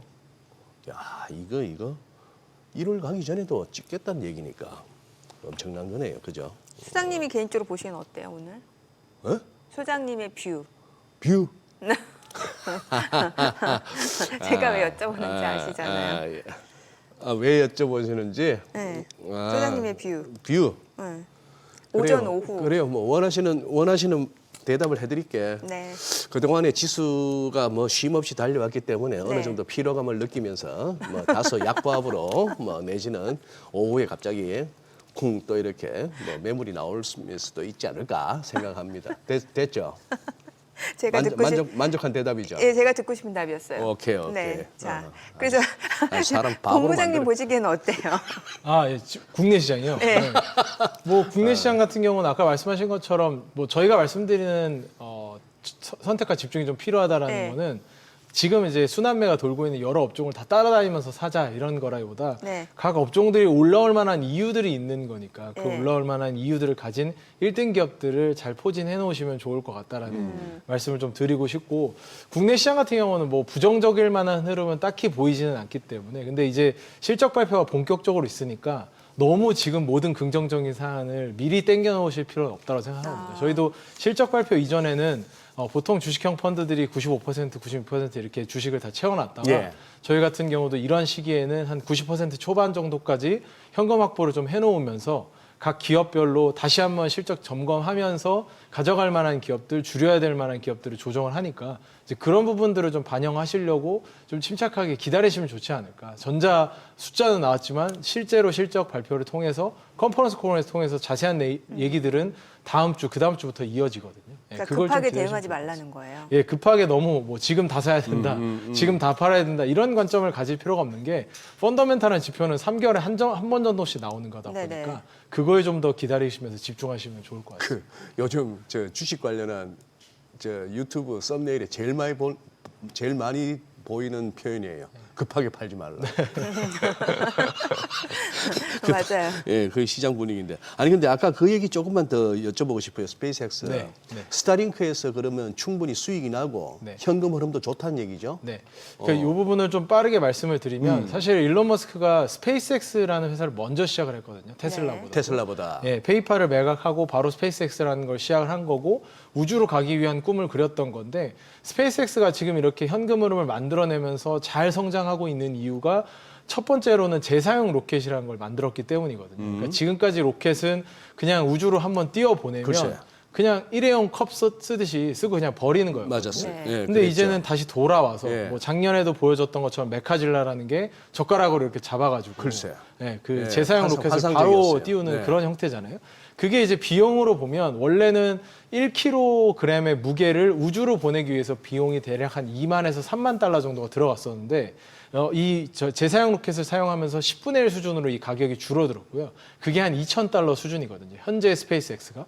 근데 올해 또 스타쉽의 2단 발사체까지 회수하게 되면 전체 로켓의 발사체를 회수하게 되는 거거든요. 2단 발사체까지. 예. 1단은 이미 회수하게 된 글쎄, 거고 예, 1단은 2단까지 받고. 회수하게 되면 전체 발사체 다 회수하는 건데 오호. 그것까지 가능해지면 다시 한번 10분의 1로 가격이 줄어듭니다. 네. 그럼 1kg을 보내는데 200달러 수준까지 떨어지는 거기 때문에 예. 굉장히 비용 효율성이 나오는 거고 경쟁사 대비해서는 100분의 1 정도의 그 경제적 혜자를 가지고 가는 그런 형태거든요.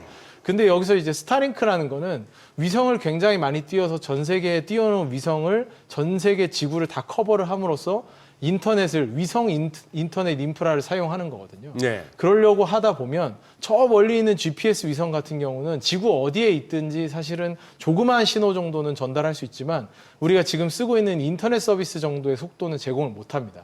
그래서 저궤도 위성을 띄우고 굉장히 넓은 지역을 굉장히 많은 위성으로 커버를 해야 되는데 지금 현재 1기 같은 경우는 12,000개 정도로 커버를 하고 있고 앞으로 띄우는 3만 기에서 4만 기 정도를 가지고 전 세계를 커버를 하게 되면 이걸 통해서 서비스를 하면 굉장히 비용 효율적인 서비스가 가능해지고 올해 예상되는 스타링크의 수익도 매출액이 대략 한 20에서 24조 정도 예상이 되는데 이 중에서 에비타로 그러니까 현금으로 떨어지는 게 거의 절반 이상이 예상되고 있기 때문에 캐시로도 굉장히 좋은 현금을 굉장히 잘 창출하는 비즈니스가 우주 산업에서 나온다라는 관점에서 굉장히 중요하다라고 보시면 좋을 것 같고요. 이미 현재 900만 명 이상의 가입자를 확보를 하고 있고 이게 서비스가 더 확대되는 2기 이후에 확대되는 구간에서는 전 세계 몇십억 명이 아마도 이걸 활용하기 위해서 사용자로 들어올 거기 때문에 굉장히 강력한 힘을 가지고 있는 비즈니스 모델이라고 보시면 좋을 것 같습니다. 또 국가 안보에도 굉장히 중요한 거잖아요. 네. 이게. 예. 그러니까 이게 올라오면서는 통신 서비스 사업자들, 각 국가들 굉장히 다 이 안보를 지키려고 노력을 네네. 많이 할 겁니다. 그리고 자신들의 패권을 지키려고 노력을 많이 할 거기 때문에 이 부분에 대해서는 각 국가와의 경쟁 관계가 분명히 일어날 건데 이 인프라를 현실적으로 깔 수 없는 국가들이 많거든요. 그러니까 예. 아프리카나 인도나 뭐 지역을 커버할 수 없을 정도로 땅덩이가 넓어가지고 커버하지 못하는 지역들 같은 경우에는 이거라도 활용하지 않으면 사실 발전하기 좀 어려운 부분이다 보니까 활용하려고 하는 측면이 좀 더 강할 거라고 생각을 하고요. 투자 비용상에서 차이가 너무 많이 납니다. 그러니까 네. 우리나라의 통신 3사가 연간 투자하는 비용이 대략 한 그러면은 8조 정도 그 얘기를 들어가거든요. 저희가 개장하고 조금 더 네. 자세히 들어보도록 하겠습니다. 자, 오늘 국내 증시 흐름 확인해 보죠. 개장합니다.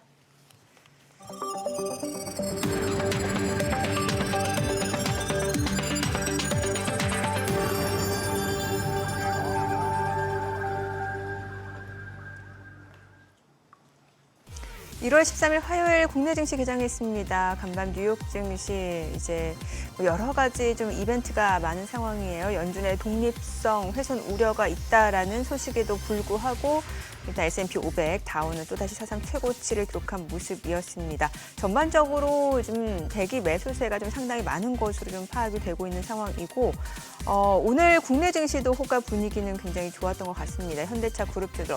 어제 현대차 그룹주들 사실 오후 들어서 일부 상승폭이 축소된 종목도 있었습니다만 또 일부 종목은 많이 오르기도 했었죠. 자, 오늘 양시장 출발 지수 좀 체크해 보겠습니다. 4,655.58, 0.6% 상승이고요.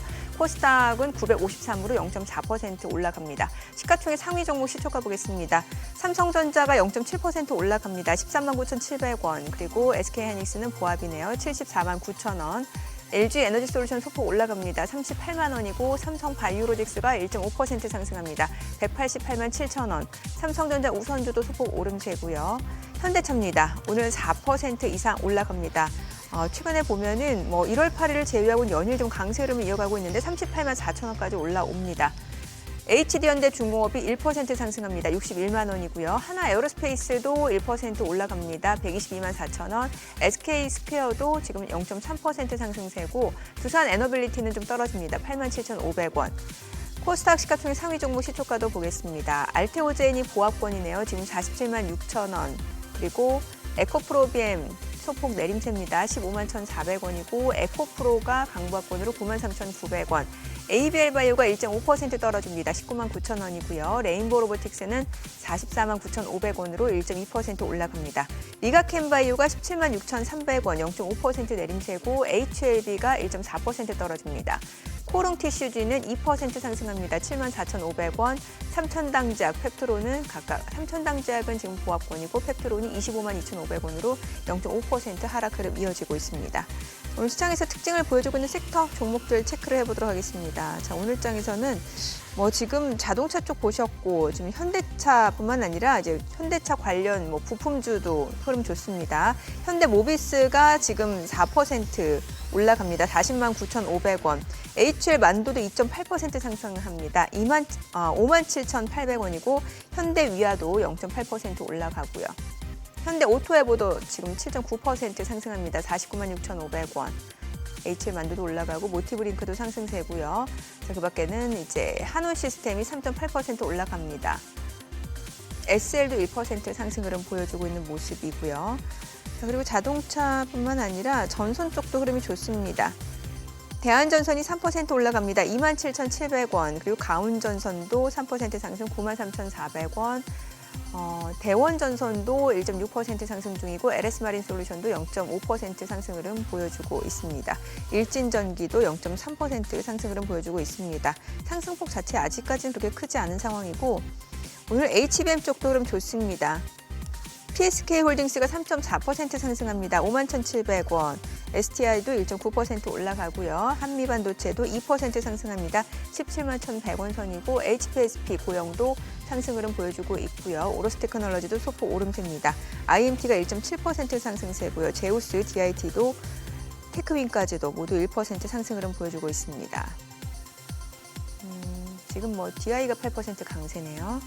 자, 그리고 오늘 로봇 인공지능 AI 쪽, 로봇 쪽도 움직임이 괜찮은데 지금 보게 되면 T로보틱스가 16% 급등합니다. 21,000원이고요. 러셀도 13% 상승세고 모비스 10% 급등합니다. 그리고 로보티즈도 2% 상승세고요. 두산 로보틱스도 83,700원으로 0.9% 올라가고요. 클로봇도 지금 3.7% 올라갑니다.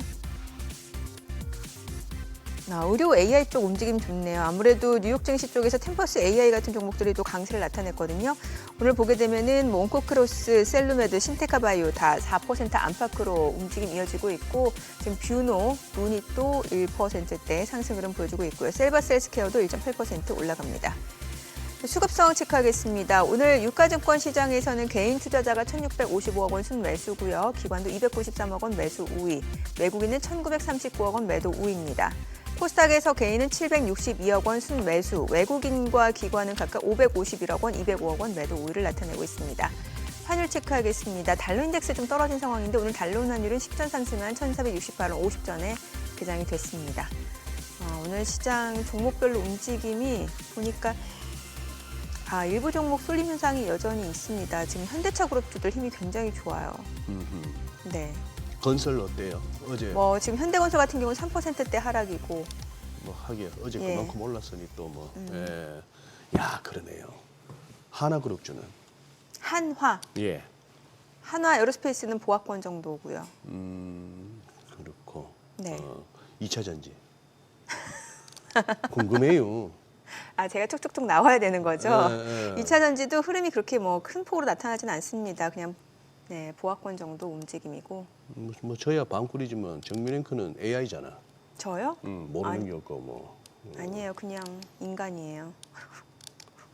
근데 사람 그렇게 바보처럼 여기면서 십수년 동안 어떻게 그때 나를 패널로도 보면서 그렇게 지내셨어요? 그 얘기를 어떻게 다 듣고 제가 계셨어요? 소장님을 바보처럼 여긴 게 아니고 소장님 패널로 앉으실 때는 또 그 뷰가 굉장히 좋습니다. 이게 뭔가 좀 시장이 간다 할 때 보수적인 시각으로 뭔가 조금 한 템포 눌러주는 그 뷰가 얼마나 좋은데요.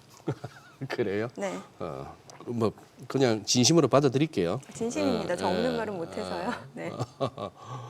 아니 고문부장님, 네. 아까 말씀을 이어서 해주시기도 하고 이것도 궁금해가지고 인터넷 지금 이란이 지난주 목요일부터 인터넷 차단한 상태에서 네. 그 안에서 무슨 일이 벌어지는지 참 모르는 상황이 됐는데 가끔씩 왜 러시아 우크라이나 전쟁 때도 그런 얘기가 있었습니다만 스타링크를 활용을 했다. 네. 그게 어떤 식이라는 거예요? 제가 기계치라서 무슨 말인지 모르겠더라고요. 이 스타링크 서비스가 그러니까 전 지구에다가 위성을 띄워놓고 그러니까. 지금 현재는 예. 9,000기 정도를 띄워놓고 전 세계를 커버하고 있는 거거든요. 예. 그러니까 인터넷을 차단할 수 있었던 건 사실은 밑으로 다 들어와 있는 케이블망을 통해서 혹은 저희 라우터, 기기들을 통해서 다 무선 통신이 되다 보니까 국가적 차원에서 다 차단이 가능한데 위성 서비스는 그냥 하늘에서 해버리는 거니까 예. 접시만 갖고 있으면 차단할 방법이 없는 거예요. 접시. 네.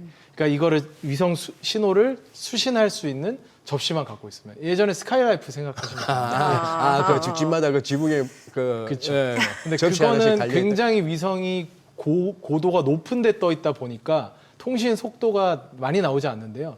이 스타링크 같은 경우는 한 500km 정도 상공에다 띄워놓고 10,000기 정도의 위성을 그러다 보니까 지상에서도 LTE 정도의 속도를 발휘하는 정도의 네트워크 서비스가 가능하거든요. 그러다 보니 이란이나 러시아 우크라이나 전쟁에서도 그런 통신을 차단했을 때 전략적으로 좀 들어가줘서 스타링크 서비스가 가능하게끔 만들어주는 이제 그런 사례들이 있었던 거고요. 그래서 지금 이란 같은 경우에도 그 좀 공급을 받아서 아마도 이제 그 개인들이 영상을 올린다든지 소식을 밖으로 내보낼 수 있는 그런 상황들이 발생을 하고 있습니다. 지금 저거 말씀하시는 화면에 지금 예, 맞습니다. 네모난 접시. 네모난 접시. 저기 막 돌아다니네. 네모난 접시 그냥 들고 다니다가 꽂아서 그냥 쓰면 되는 거예요. 그래요? 그냥 전원만 연결돼 있으면 바로 위성이랑 접속이 되는 거기 때문에. 근데 그 지역에 대한 해당 서비스가 가능하냐 여부는 스타링크가 할 수 있는 거고 예. 일반적으로는 그 국가의 그 방송통신위원회나 이런 정부 기관이랑 협력을 해서 어떤 대역대를 쓰겠다. 우린 이렇게 해서 들어가겠다. 사업성을 다 점검받고 들어가지만 비상 상황이 발생했을 때는 언제든지 열어줄 수 있는 거거든요. 그러면서 열어주면서 실제로 서비스를 활용을 하고 있는 거고 저 접시를 활용하는 사용자가 지금 900만 명이 넘은 상황입니다. 아, 그런 월 그 구독자가. 그 구독자들 집에는 저게 있구나. 네네네. 근데 예. 이게 사실 우리나라에서는 그렇게 느끼기는 힘듭니다. 우리나라는 웬만하면 전국 커버리지가 되어 있고 네. 예. 산에 들어가도 기지국이 다 있는 상황이기 때문에 잘 느끼기 힘든데 예. 미국 여행을 가보시면 뭐 예. 많이 가는 LA에서 라스베가스 정도로 가다가 사막 지역을 통과할 때도 안 터지죠. 안 터지고 위성 통신이 될 때가 있거든요. 맞아요. 그러니까 최근에 보면 아이폰 같은 데도 위성 통신이 가능하도록 비상 통신 정도 가능하도록 서비스를 제공하고 있는데 이제 그런 서비스가 안 되는 음영 지역들이 워낙 많다 보니까 그런 지역에서 사용하는 사용자들만 확보하더라도 상당한 사용자가 확보가 되는 거고요. 지금 전 세계적으로 이 서비스를 더 확장하려고 하는 거고 제가 말씀드린 3만에서 4만 기를 띄우는 게 이제 궤도를 조금 더 낮추는 거거든요. 300에서 400km대에다 띄워놓는 건데 네. 그렇게 되면 속도가 더 빠르게 나오게 되는 거기 때문에 스페이스X가 가지고 있는 스타링크라는 비즈니스가 현금을 확실하게 만들어내줄 수 있다는 거는 굉장히 큰 장점이고요. 이건 아까 처음에 설명드렸던 재사용 로켓이 없다면 사실 불가능합니다. 제가 아까 말씀드리려고 했던 게 비용 이슈였는데 네. 그러니까 우리나라 통신 3사가 연간 투자하는 비용이 합산하면 한 8조 정도 되고요. 전 세계 통신사들이 투자하는 비용이 한 400조 정도 되거든요. 연간에. 근데 이제 스타링크를 만들기 위해서 지금까지 누적해서 투자한 금액이 20에서 25조 정도밖에는 안 됩니다. 그리고 이미 위성이라는 게 떠 있기 때문에 더 이상 투자해야 될 건 그렇게 많지 않거든요. 그러다 보니까 이미 매몰 비용이 들어간 상황이어서 앞으로 나오게 되는 것들은 다 현금 흐름으로 현금 이익으로 들어오게 되기 때문에 굉장히 강력한 해자를 가지고 있는 그런 비즈니스라고 생각하시면 될 것 같습니다. 지금 이거 연내 IPO 예정이라고 하셨고 네네네.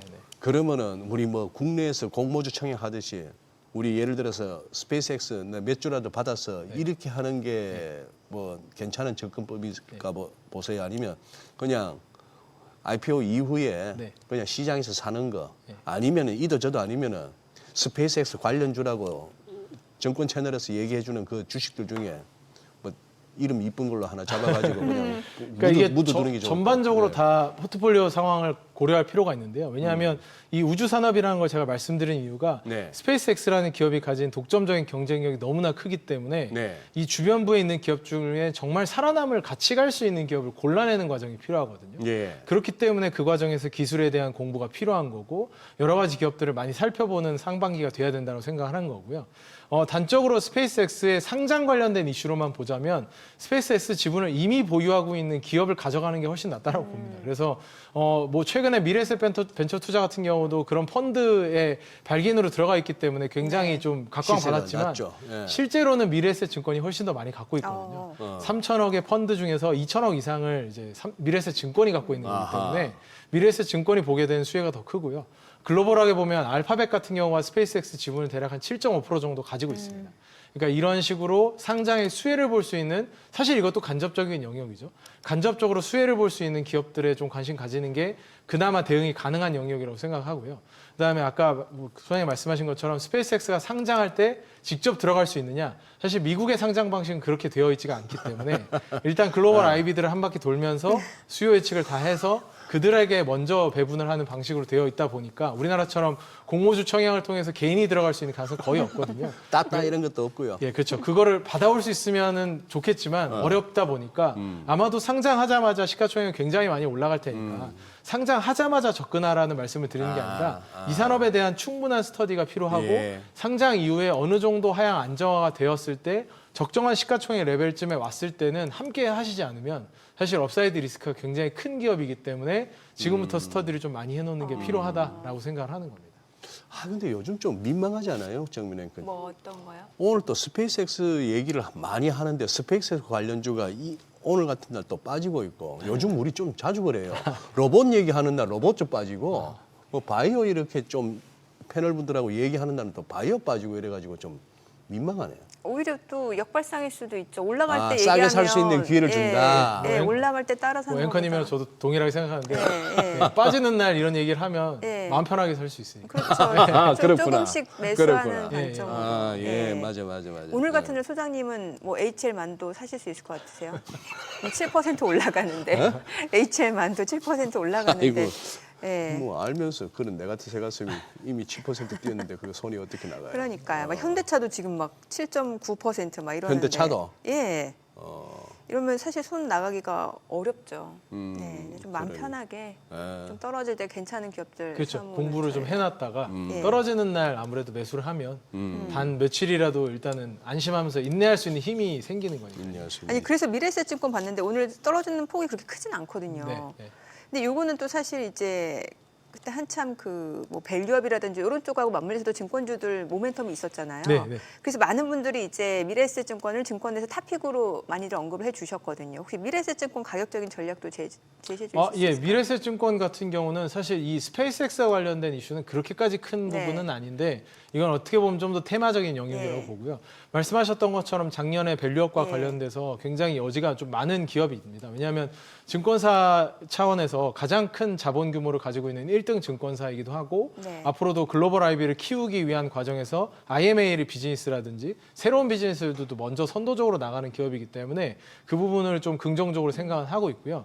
거기에 이제 미래에셋증권 같은 경우 저희는 우선주 전략을 좀 더 추천을 드리고는 있습니다. 왜냐하면 이런 이제 미래에셋증권 같은 경우들이 주주 환원을 통해서 앞으로 밸류업에서 중요한 역할을 계속 해야 되는데 그러려면 이제 주주 배당을 어느 정도 가져가야 되는 거고 이 같은 기업을 사는 입장에서 미래에셋증권 보통주를 사는 것보다 그거보다 저렴한 우선주를 사는 게 사실 지금 평가율로 따져 보면 저희가 네. 이제 우선주의 보통주 대비해서 괴리를 평가율로 따지는데 평가율로 따져 보면 거의 절반 정도밖에 안 되기 때문에 절반의 가격에 미래에셋증권에 접근할 수 있는 물론 이제 미래에셋증권의 대주주가 되고 싶다 의결권을 내가 다 가져보고 의결권. 싶다. 이러면 얘기가 좀 다르지만 그렇죠. 우리가 그렇진 않잖아요. 네. 그러면 우선주로 접근하는 것도 전혀 문제가 없고 몇 가지 이제 특수 우선주 같은 경우에는 배당의 플로어, 그러니까 아래를 하방을 막아놓은 것들이 있거든요. 네. 이만큼은 무조건 준다라는 배당 정책들이 있기 때문에 안심하고 좀 가져가실 수 있는 게 우선주 쪽 흐름이 아닐까라고 생각을 하고 있고요.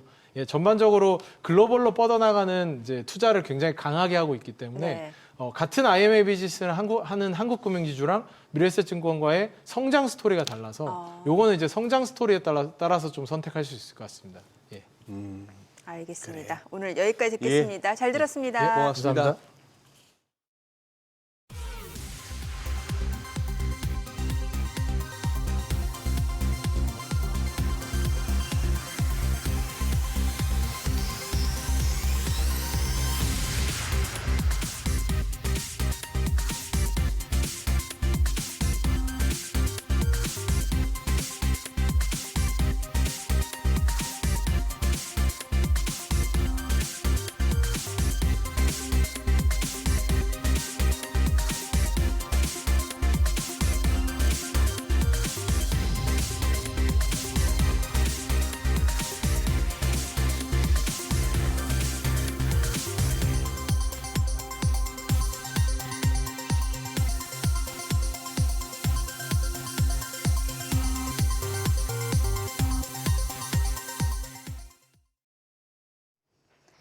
이 시각 시황입니다. 현재 코스피, 코스닥 다 따로 가고 있습니다. 코스피는 0.63% 오르면서 오늘 또 한 번 사상 최고치를 경신해냈습니다. 현재 4,656포인트 기록하고 있고요. 반면 코스닥은 지금 3거래일 만에 하락합니다. 0.25% 약세로 947선 가리키고 있습니다. 수급 상황 보시죠. 유가증권 시장 오늘도 외국인은 팔아냅니다. 2,042억 원 순매도하고 있고요. 반면 기관이 572억 원, 876억 원 매수 우위, 개인 역시 1,086억 원 사자 포지션 취하고 있습니다. 코스닥 시장에서는 어제에 이어서 메이저 수급 주체 양 매도가 나옵니다. 외국인이 740억 원 순매도하고 있고 기관 역시도 200억 원 넘는 팔자 포지션 취하고 있습니다. 여기서는 개인만 홀로 951억 원 순매수 기록 중입니다. 등락률 상하위 업종입니다. 현재 IT 서비스와 자동차, 철강 업종이 상승률 상위권에 위치해 있습니다. 반면 건설, 건강관리 장비와 용품, 창업투자 업종은 하락폭이 큰 것으로 집계됩니다. 그럼 시장을 주도하는 테마 종목별 시세 체크하시죠. 오늘은 로봇과 자율주행 등의 텍 섹터가 주목받고 있습니다. 로봇주는 HD 현대로보틱스가 기업 공개 IPO에 시동을 걸자 관련주 전반적으로 집중 부각되고 있는데요. HD 현대로보틱스는 IPO 대표 주관사에 UBS와 한국투자증권, KB증권을 선정했습니다. 최근 1조 8천억 원 규모의 기업 가치를 인정받으며 상장 전 지분 투자를 받은 후 상장의 속도를 내고 있는데요. HD 현대로보틱스 기업 가치로는 6조에서 최대 8조 원까지 거론됩니다. 이 소식에 관련주 내에서는 러셀이 12.8% 급등하며 거래가 3,695원이고요. T로보틱스도 10.7% 상승합니다. 20,050원대 거래되고 있습니다.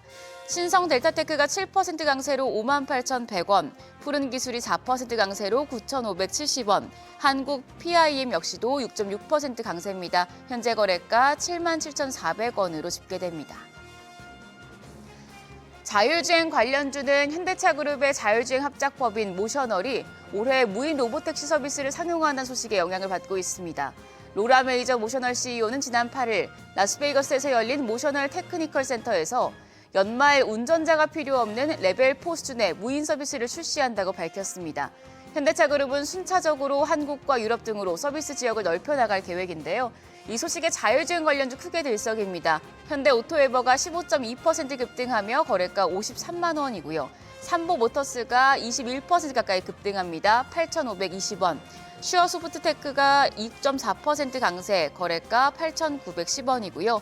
현대차 7.9% 큰 폭의 상승세 시현하고 있습니다. 현재 39만 6천 원대 거래됩니다. 현대모비스도 11.4% 뛰면서 43만 9천 원에 거래되고 있습니다. 초전도체 관련주 어제 시간의 거래에 이어서 상승합니다. 좀 순환매가 돌면서 이쪽으로도 매기가 쏠리는 분위기인데요. 이제 모비스가 10.1% 강세로 4,285원, 신성 델타테크가 7.3% 강세로 58,300원에 거래되고 있습니다. 그 외에 파워로직스가 4.3%, 서남이 2.3% 강세 보여주고 있고 탑 엔지니어링까지도 2% 넘는 강세 기록 중입니다. 마지막으로 의료 AI 관련 테마 보시죠. AI 헬스케어 시장이 2030년까지 42% 가까이 고성장할 것으로 전망되는 가운데 뉴욕 증시에서 템퍼스 AI 관련주가 4% 넘게 상승하자 국내 증시에서도 의료 AI 관련주 부각되는 모습인데요. 관련주 내에서는 파로스 아이바이오가 11% 가까이 상승합니다. 10.3% 오름세로 11,140원에 거래되고 있고요. 셀루메드가 9.4% 강세, 거래가는 1,597원입니다. JLK가 8.6% 오름세로 6,300원, 또 신테카 바이오와 온코크로스가 3% 가까운 상승세 기록하고 있습니다. 오늘도 코스피 사상 최고치 또 한 번 경신해냈는데요. 조선과 방산 자동차 관련주가 코스피 상승세 계속해서 유지해 줄 수 있을지 시장 흐름 지켜보셔야겠습니다. 지금까지 시장 상황 전해드렸습니다.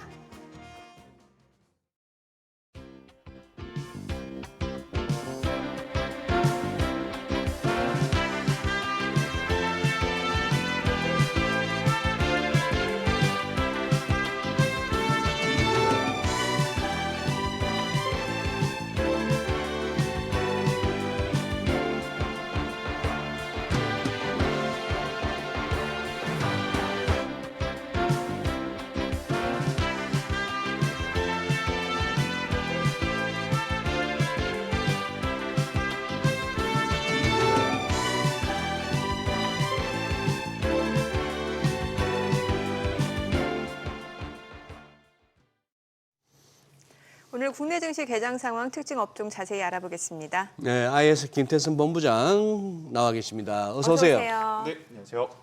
머리 스타일이 좀 바뀌셨어요. 네, 이발을 했습니다. 네. 지분 개량 하셨네. 뭐라고 지분 개량이요? 네, 지분 개량 공사. 지분 개량. 네. 아니 지금 김 본부장님 네. 언제 찍을 것 같아요, 5천? 일단 1월 달에 찍을 가능성이 저는 좀 있어 보입니다. 설 연휴 전에. 설 전에? 네, 설 전에. 그런데 뭐를 이제 찍어요? 5천. 5,000포인트. 5천. 네. 설 연휴 전에 찍을 가능성이 높은데 사실 개인 투자자 입장에서는 그러니까 1년을 길게 봤을 때 연초에 찍고 계속 흐지부지 플랫하게 흘러가는 것보다는 사실 점진적으로 천천히 올라가는 게 더 좋거든요. 글쎄. 그렇지 않을 때는 어떤 현상들이 발생을 하냐면 아마 지금 현재 많은 개인 투자자분들의 계좌에 유사하게 좀 동일한 현상들이 꼭 매도한 것만 계속 올라가요. 간다. 그래서 참다가 사니까 빠진다. 라고 생각이 들 수밖에 없는 종목군들이 많은 것 같아요. 너무 말을 아프게 하신다. 대표적으로 삼성전자와 SK하이닉스 그리고 그러니까. 오늘 같은 경우에는 아마 현대차가 될 것 같아요.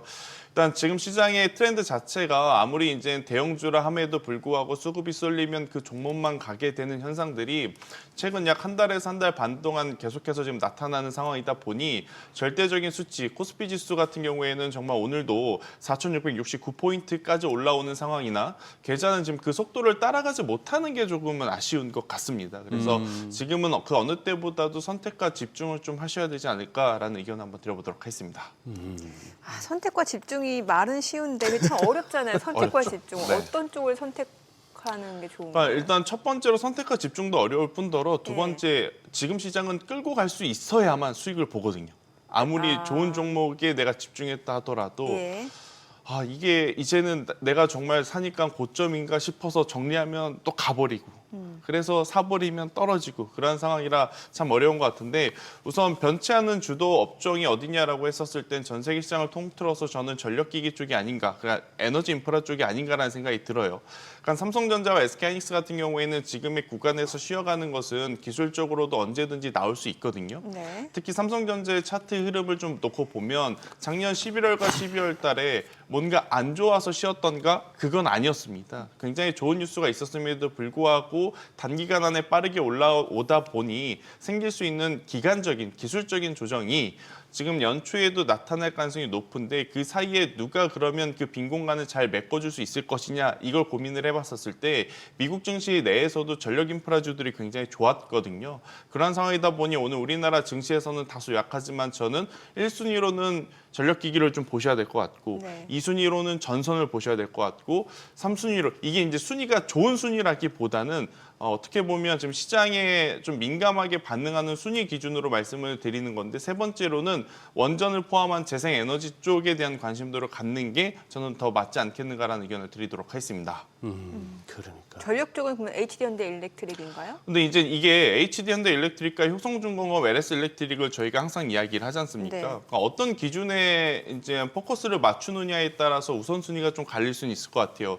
나는 절대 강자이고 지금은 아무래도 이제 주당 가격이 큰 종목이 가니까 하나를 뽑는다라고 하면 효성중공업을 선택하실 분들이 있을 것 같고 대신에 미국 쪽의 공장 증설이라든지 규모를 좀 생각을 해봤었을 땐 더 올라갈 수 있는 폭 자체가 사실은 효성중공업보다는 HD현대 일렉트릭이 많거든요. 네. 왜 그러냐면 효성중공업은 이미 미국의 공장을 갖고 있어서 공장을 돌리는 상황이고 HD현대 일렉트릭 같은 경우에는 알리바마의 올해 연말에 이제 공장이 완공이 돼서 이제부터 막 돌아가 준비를 하고 있는 상황이고 그렇게 놓고 봤었을 때 지금 YOY 대비로 올해보다 내년 또 내년보다 그 내후년에 숫자적으로 더 커 보일 가능성이 높은 쪽을 선호하신다면 저는 HD현대 일렉트릭을 보는 게 맞겠다라는 의견 한번 들어보도록 하겠고요.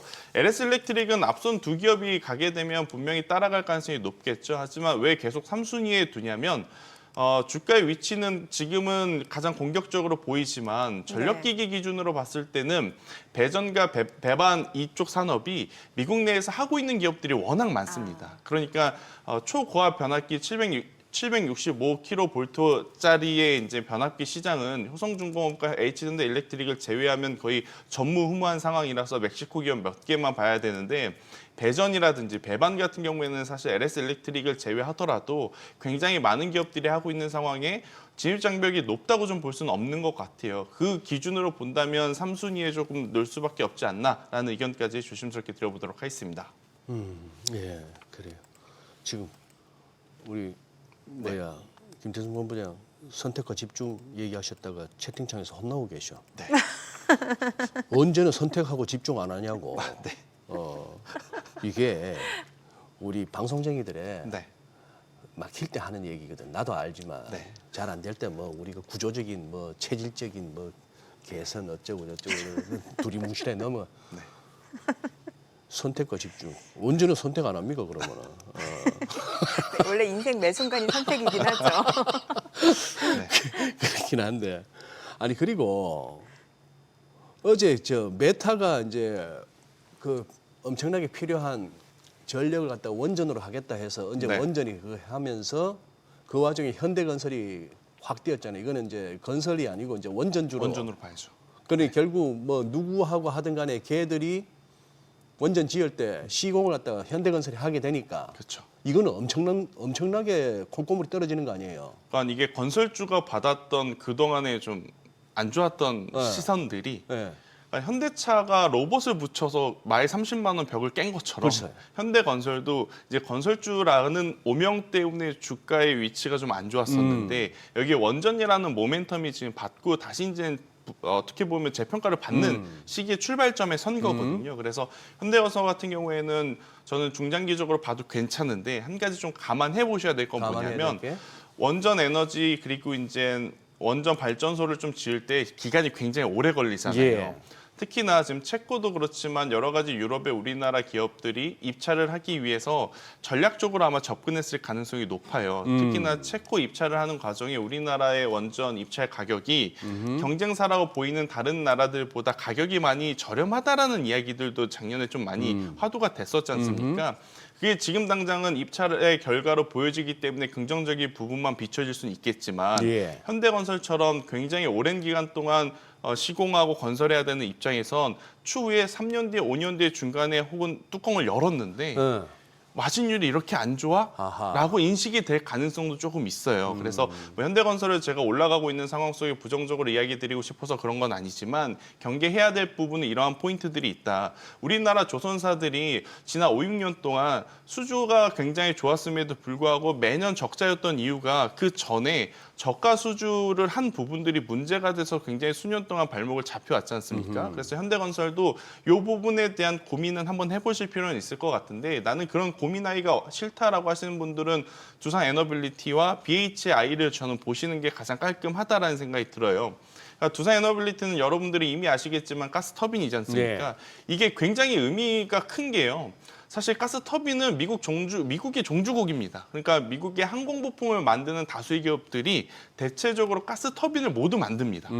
그럼에도 불구하고 두산 에너빌리티의 가스 터빈이 지금 미국 시장에 진출을 해서 판매가 되고 있다는 것은 두 가지인 거죠. 기술적으로 입증받았고 그리고 가격적으로 가장 중요한 건 납기에 맞출 수 있다는 큰 강점이 있다고 보여집니다. 그렇기 때문에 만약 원전 쪽을 보실 때 여러 가지 조금 불필요한 것들까지 내가 신경 쓰기 좀 싫다 하시는 분들은 두산 에너빌리티를 보시는 게 가장 저는 좋다라고 생각을 해요.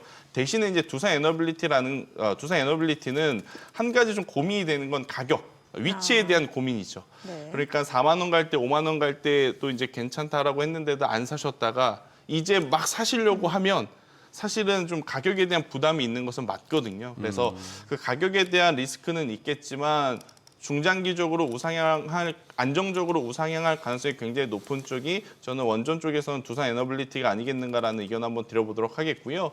또 이제 BHI 같은 경우에는 수주 잔고가 여전히 굉장히 좀 높아요. 그러니까 올 초에도 지금 대규모 또 수주를 받고 작년 매출에 벌써 한 30에서 40% 이상을 달성을 한 상황이기 때문에 만약 에너지 인프라 쪽에서 원전 쪽에 대한 관심도가 높으면 저는 두산 에너빌리티와 BHI 그리고 이제 시공하는 쪽에서는 한전 기술가 그리고 현대건설을 한번 보시는 것도 나쁘지 않겠다는 의견을 드려보도록 하겠습니다. 네.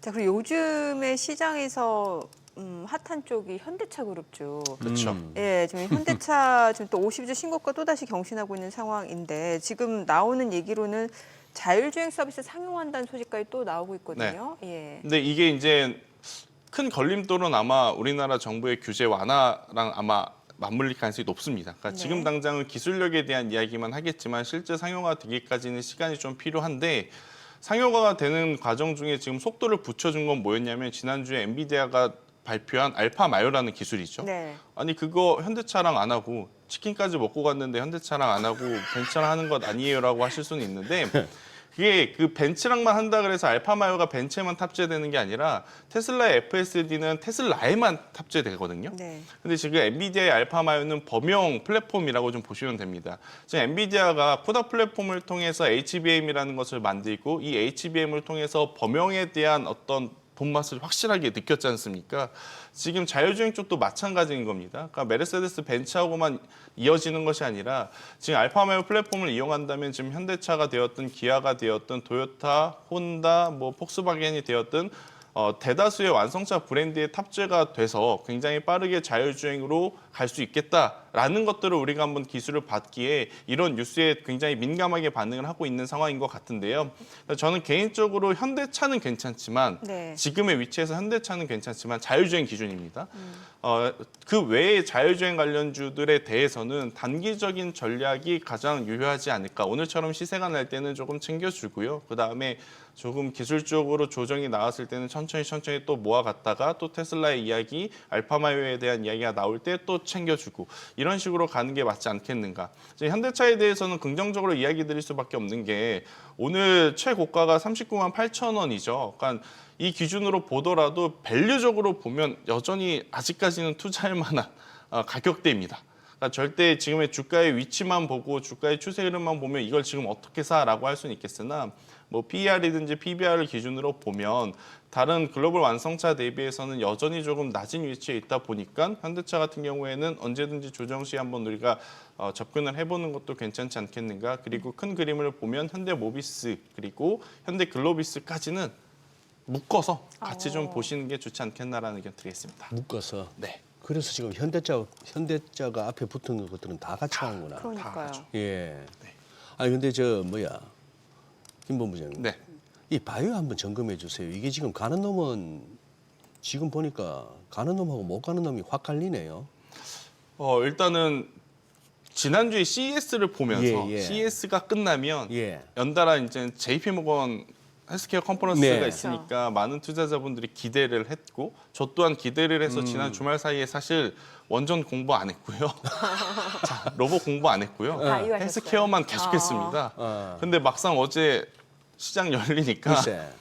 제약바이오는 다 밀리고 오히려 생각하지 않았던 곳에서 뉴스가 나는 원전은 뭐 제외해야 되지만 계속 이제 자동차 로봇 쪽이 지금 가는 모습을 좀 보이고 있어서 아마 많은 투자자분들이 저처럼 좀 실망감을 안고 있거나 고민을 좀 하실 것 같은데 간밤에 미 증시에서도 일부 스토리텔링이 가능한 종목만 우선 움직였습니다. 대표적으로 이제 템퍼스 A가 움직이니까 우리나라 쪽에서는 AI 의료 쪽에 지금 또 강한 모습을 보이고 있던 고영이라고 하는 기업의 주가가 상승 탄력을 받는 반면에 우리가 기대했던 알테오젠, 리가켄바이오, 뭐 ABL바이오, 에이프릴바이오 혹은 뭐 한미약품 이런 기업들은 지금 전체적으로 밀리고 있는 상황이 우리나라만의 이슈라기보단 간밤에 미증시에서의 제약바이오 특징을 고스란히 받아온 거고 여기에 또 하나가 제약바이오 하면 금리의 변동성에 우리가 굉장히 민감하게 반응한다라는 것을 알고 있지 않습니까? 네.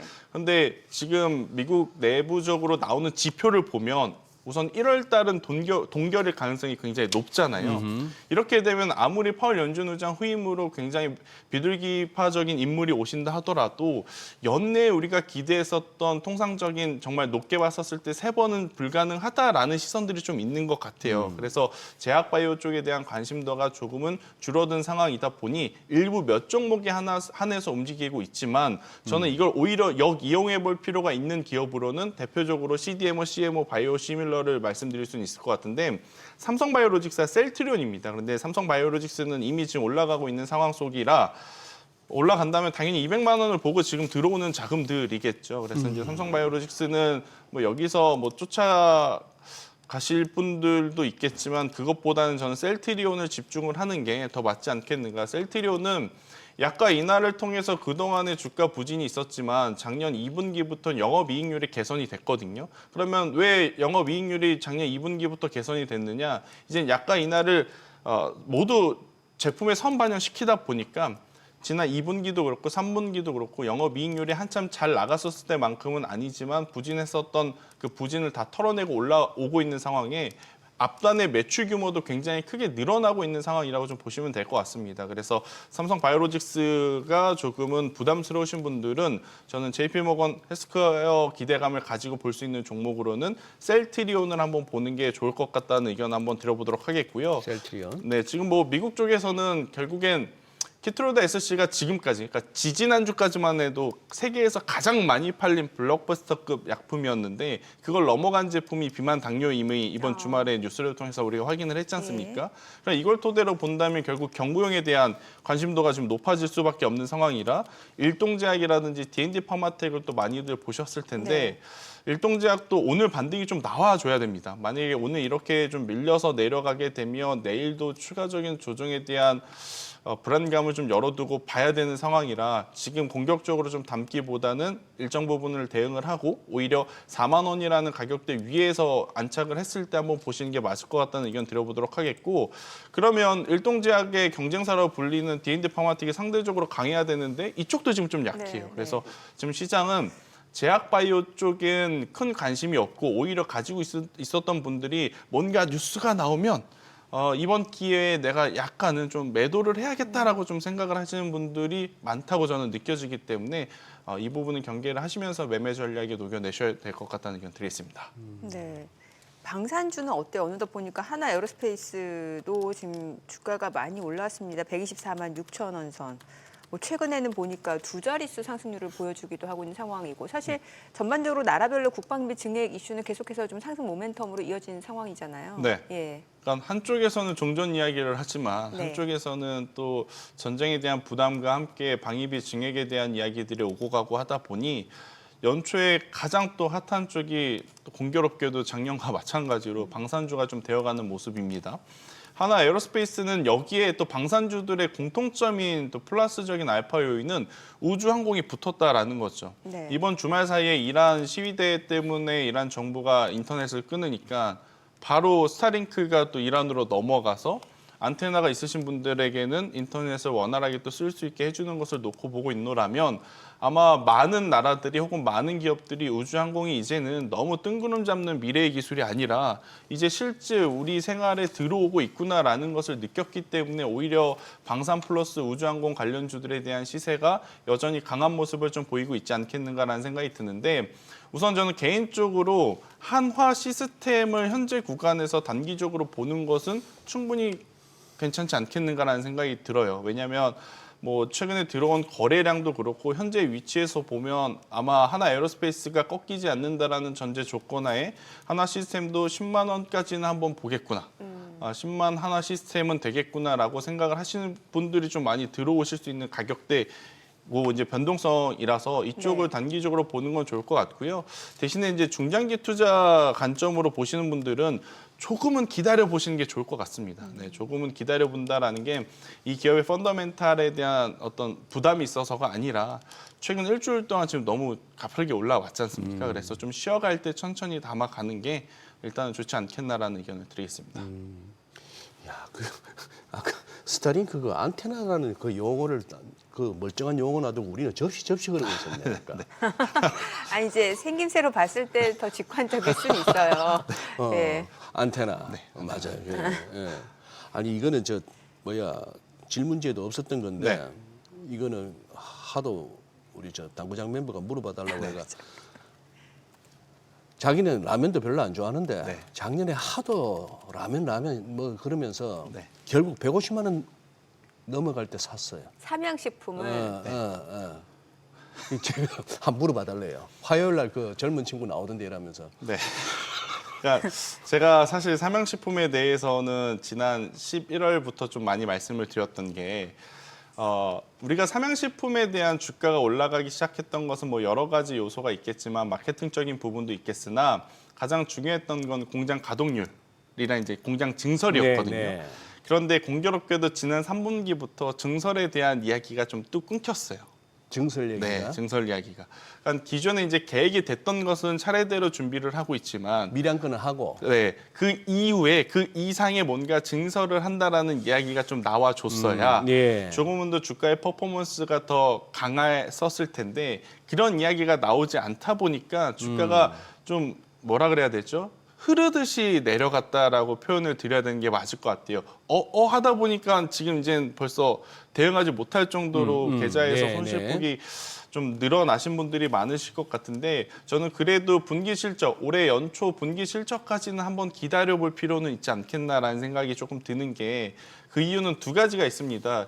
일단은 증설 이야기는 없지만 실적은 크게 문제가 되지 않을 가능성이 높거든요. 그리고 이제 수출 제품이 주력이라서 원달러 환율에 대한 수혜를 아마 반도체가 받은 만큼 삼양식품도 받아냈을 가능성이 저는 굉장히 높다라는 생각이 들어요.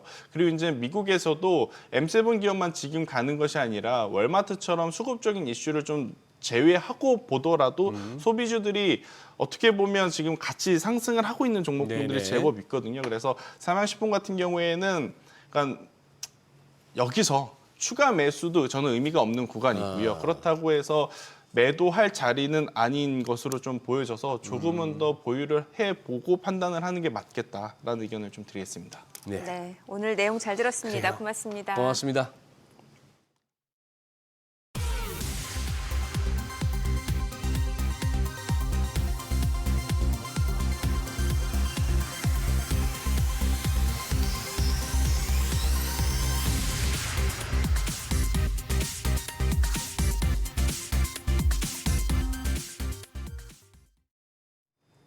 오늘은 뭐 자동차 자율주행 관련차 스마트코어 관련주들이 많이 올라갑니다. 예, 그러네요. 아유, 뭐 니케이도 어제 하루 쉬더니만 또 장 열리니까 헐 날아가네요. 네. 대만, 한국, 일본 서로 경쟁하듯이.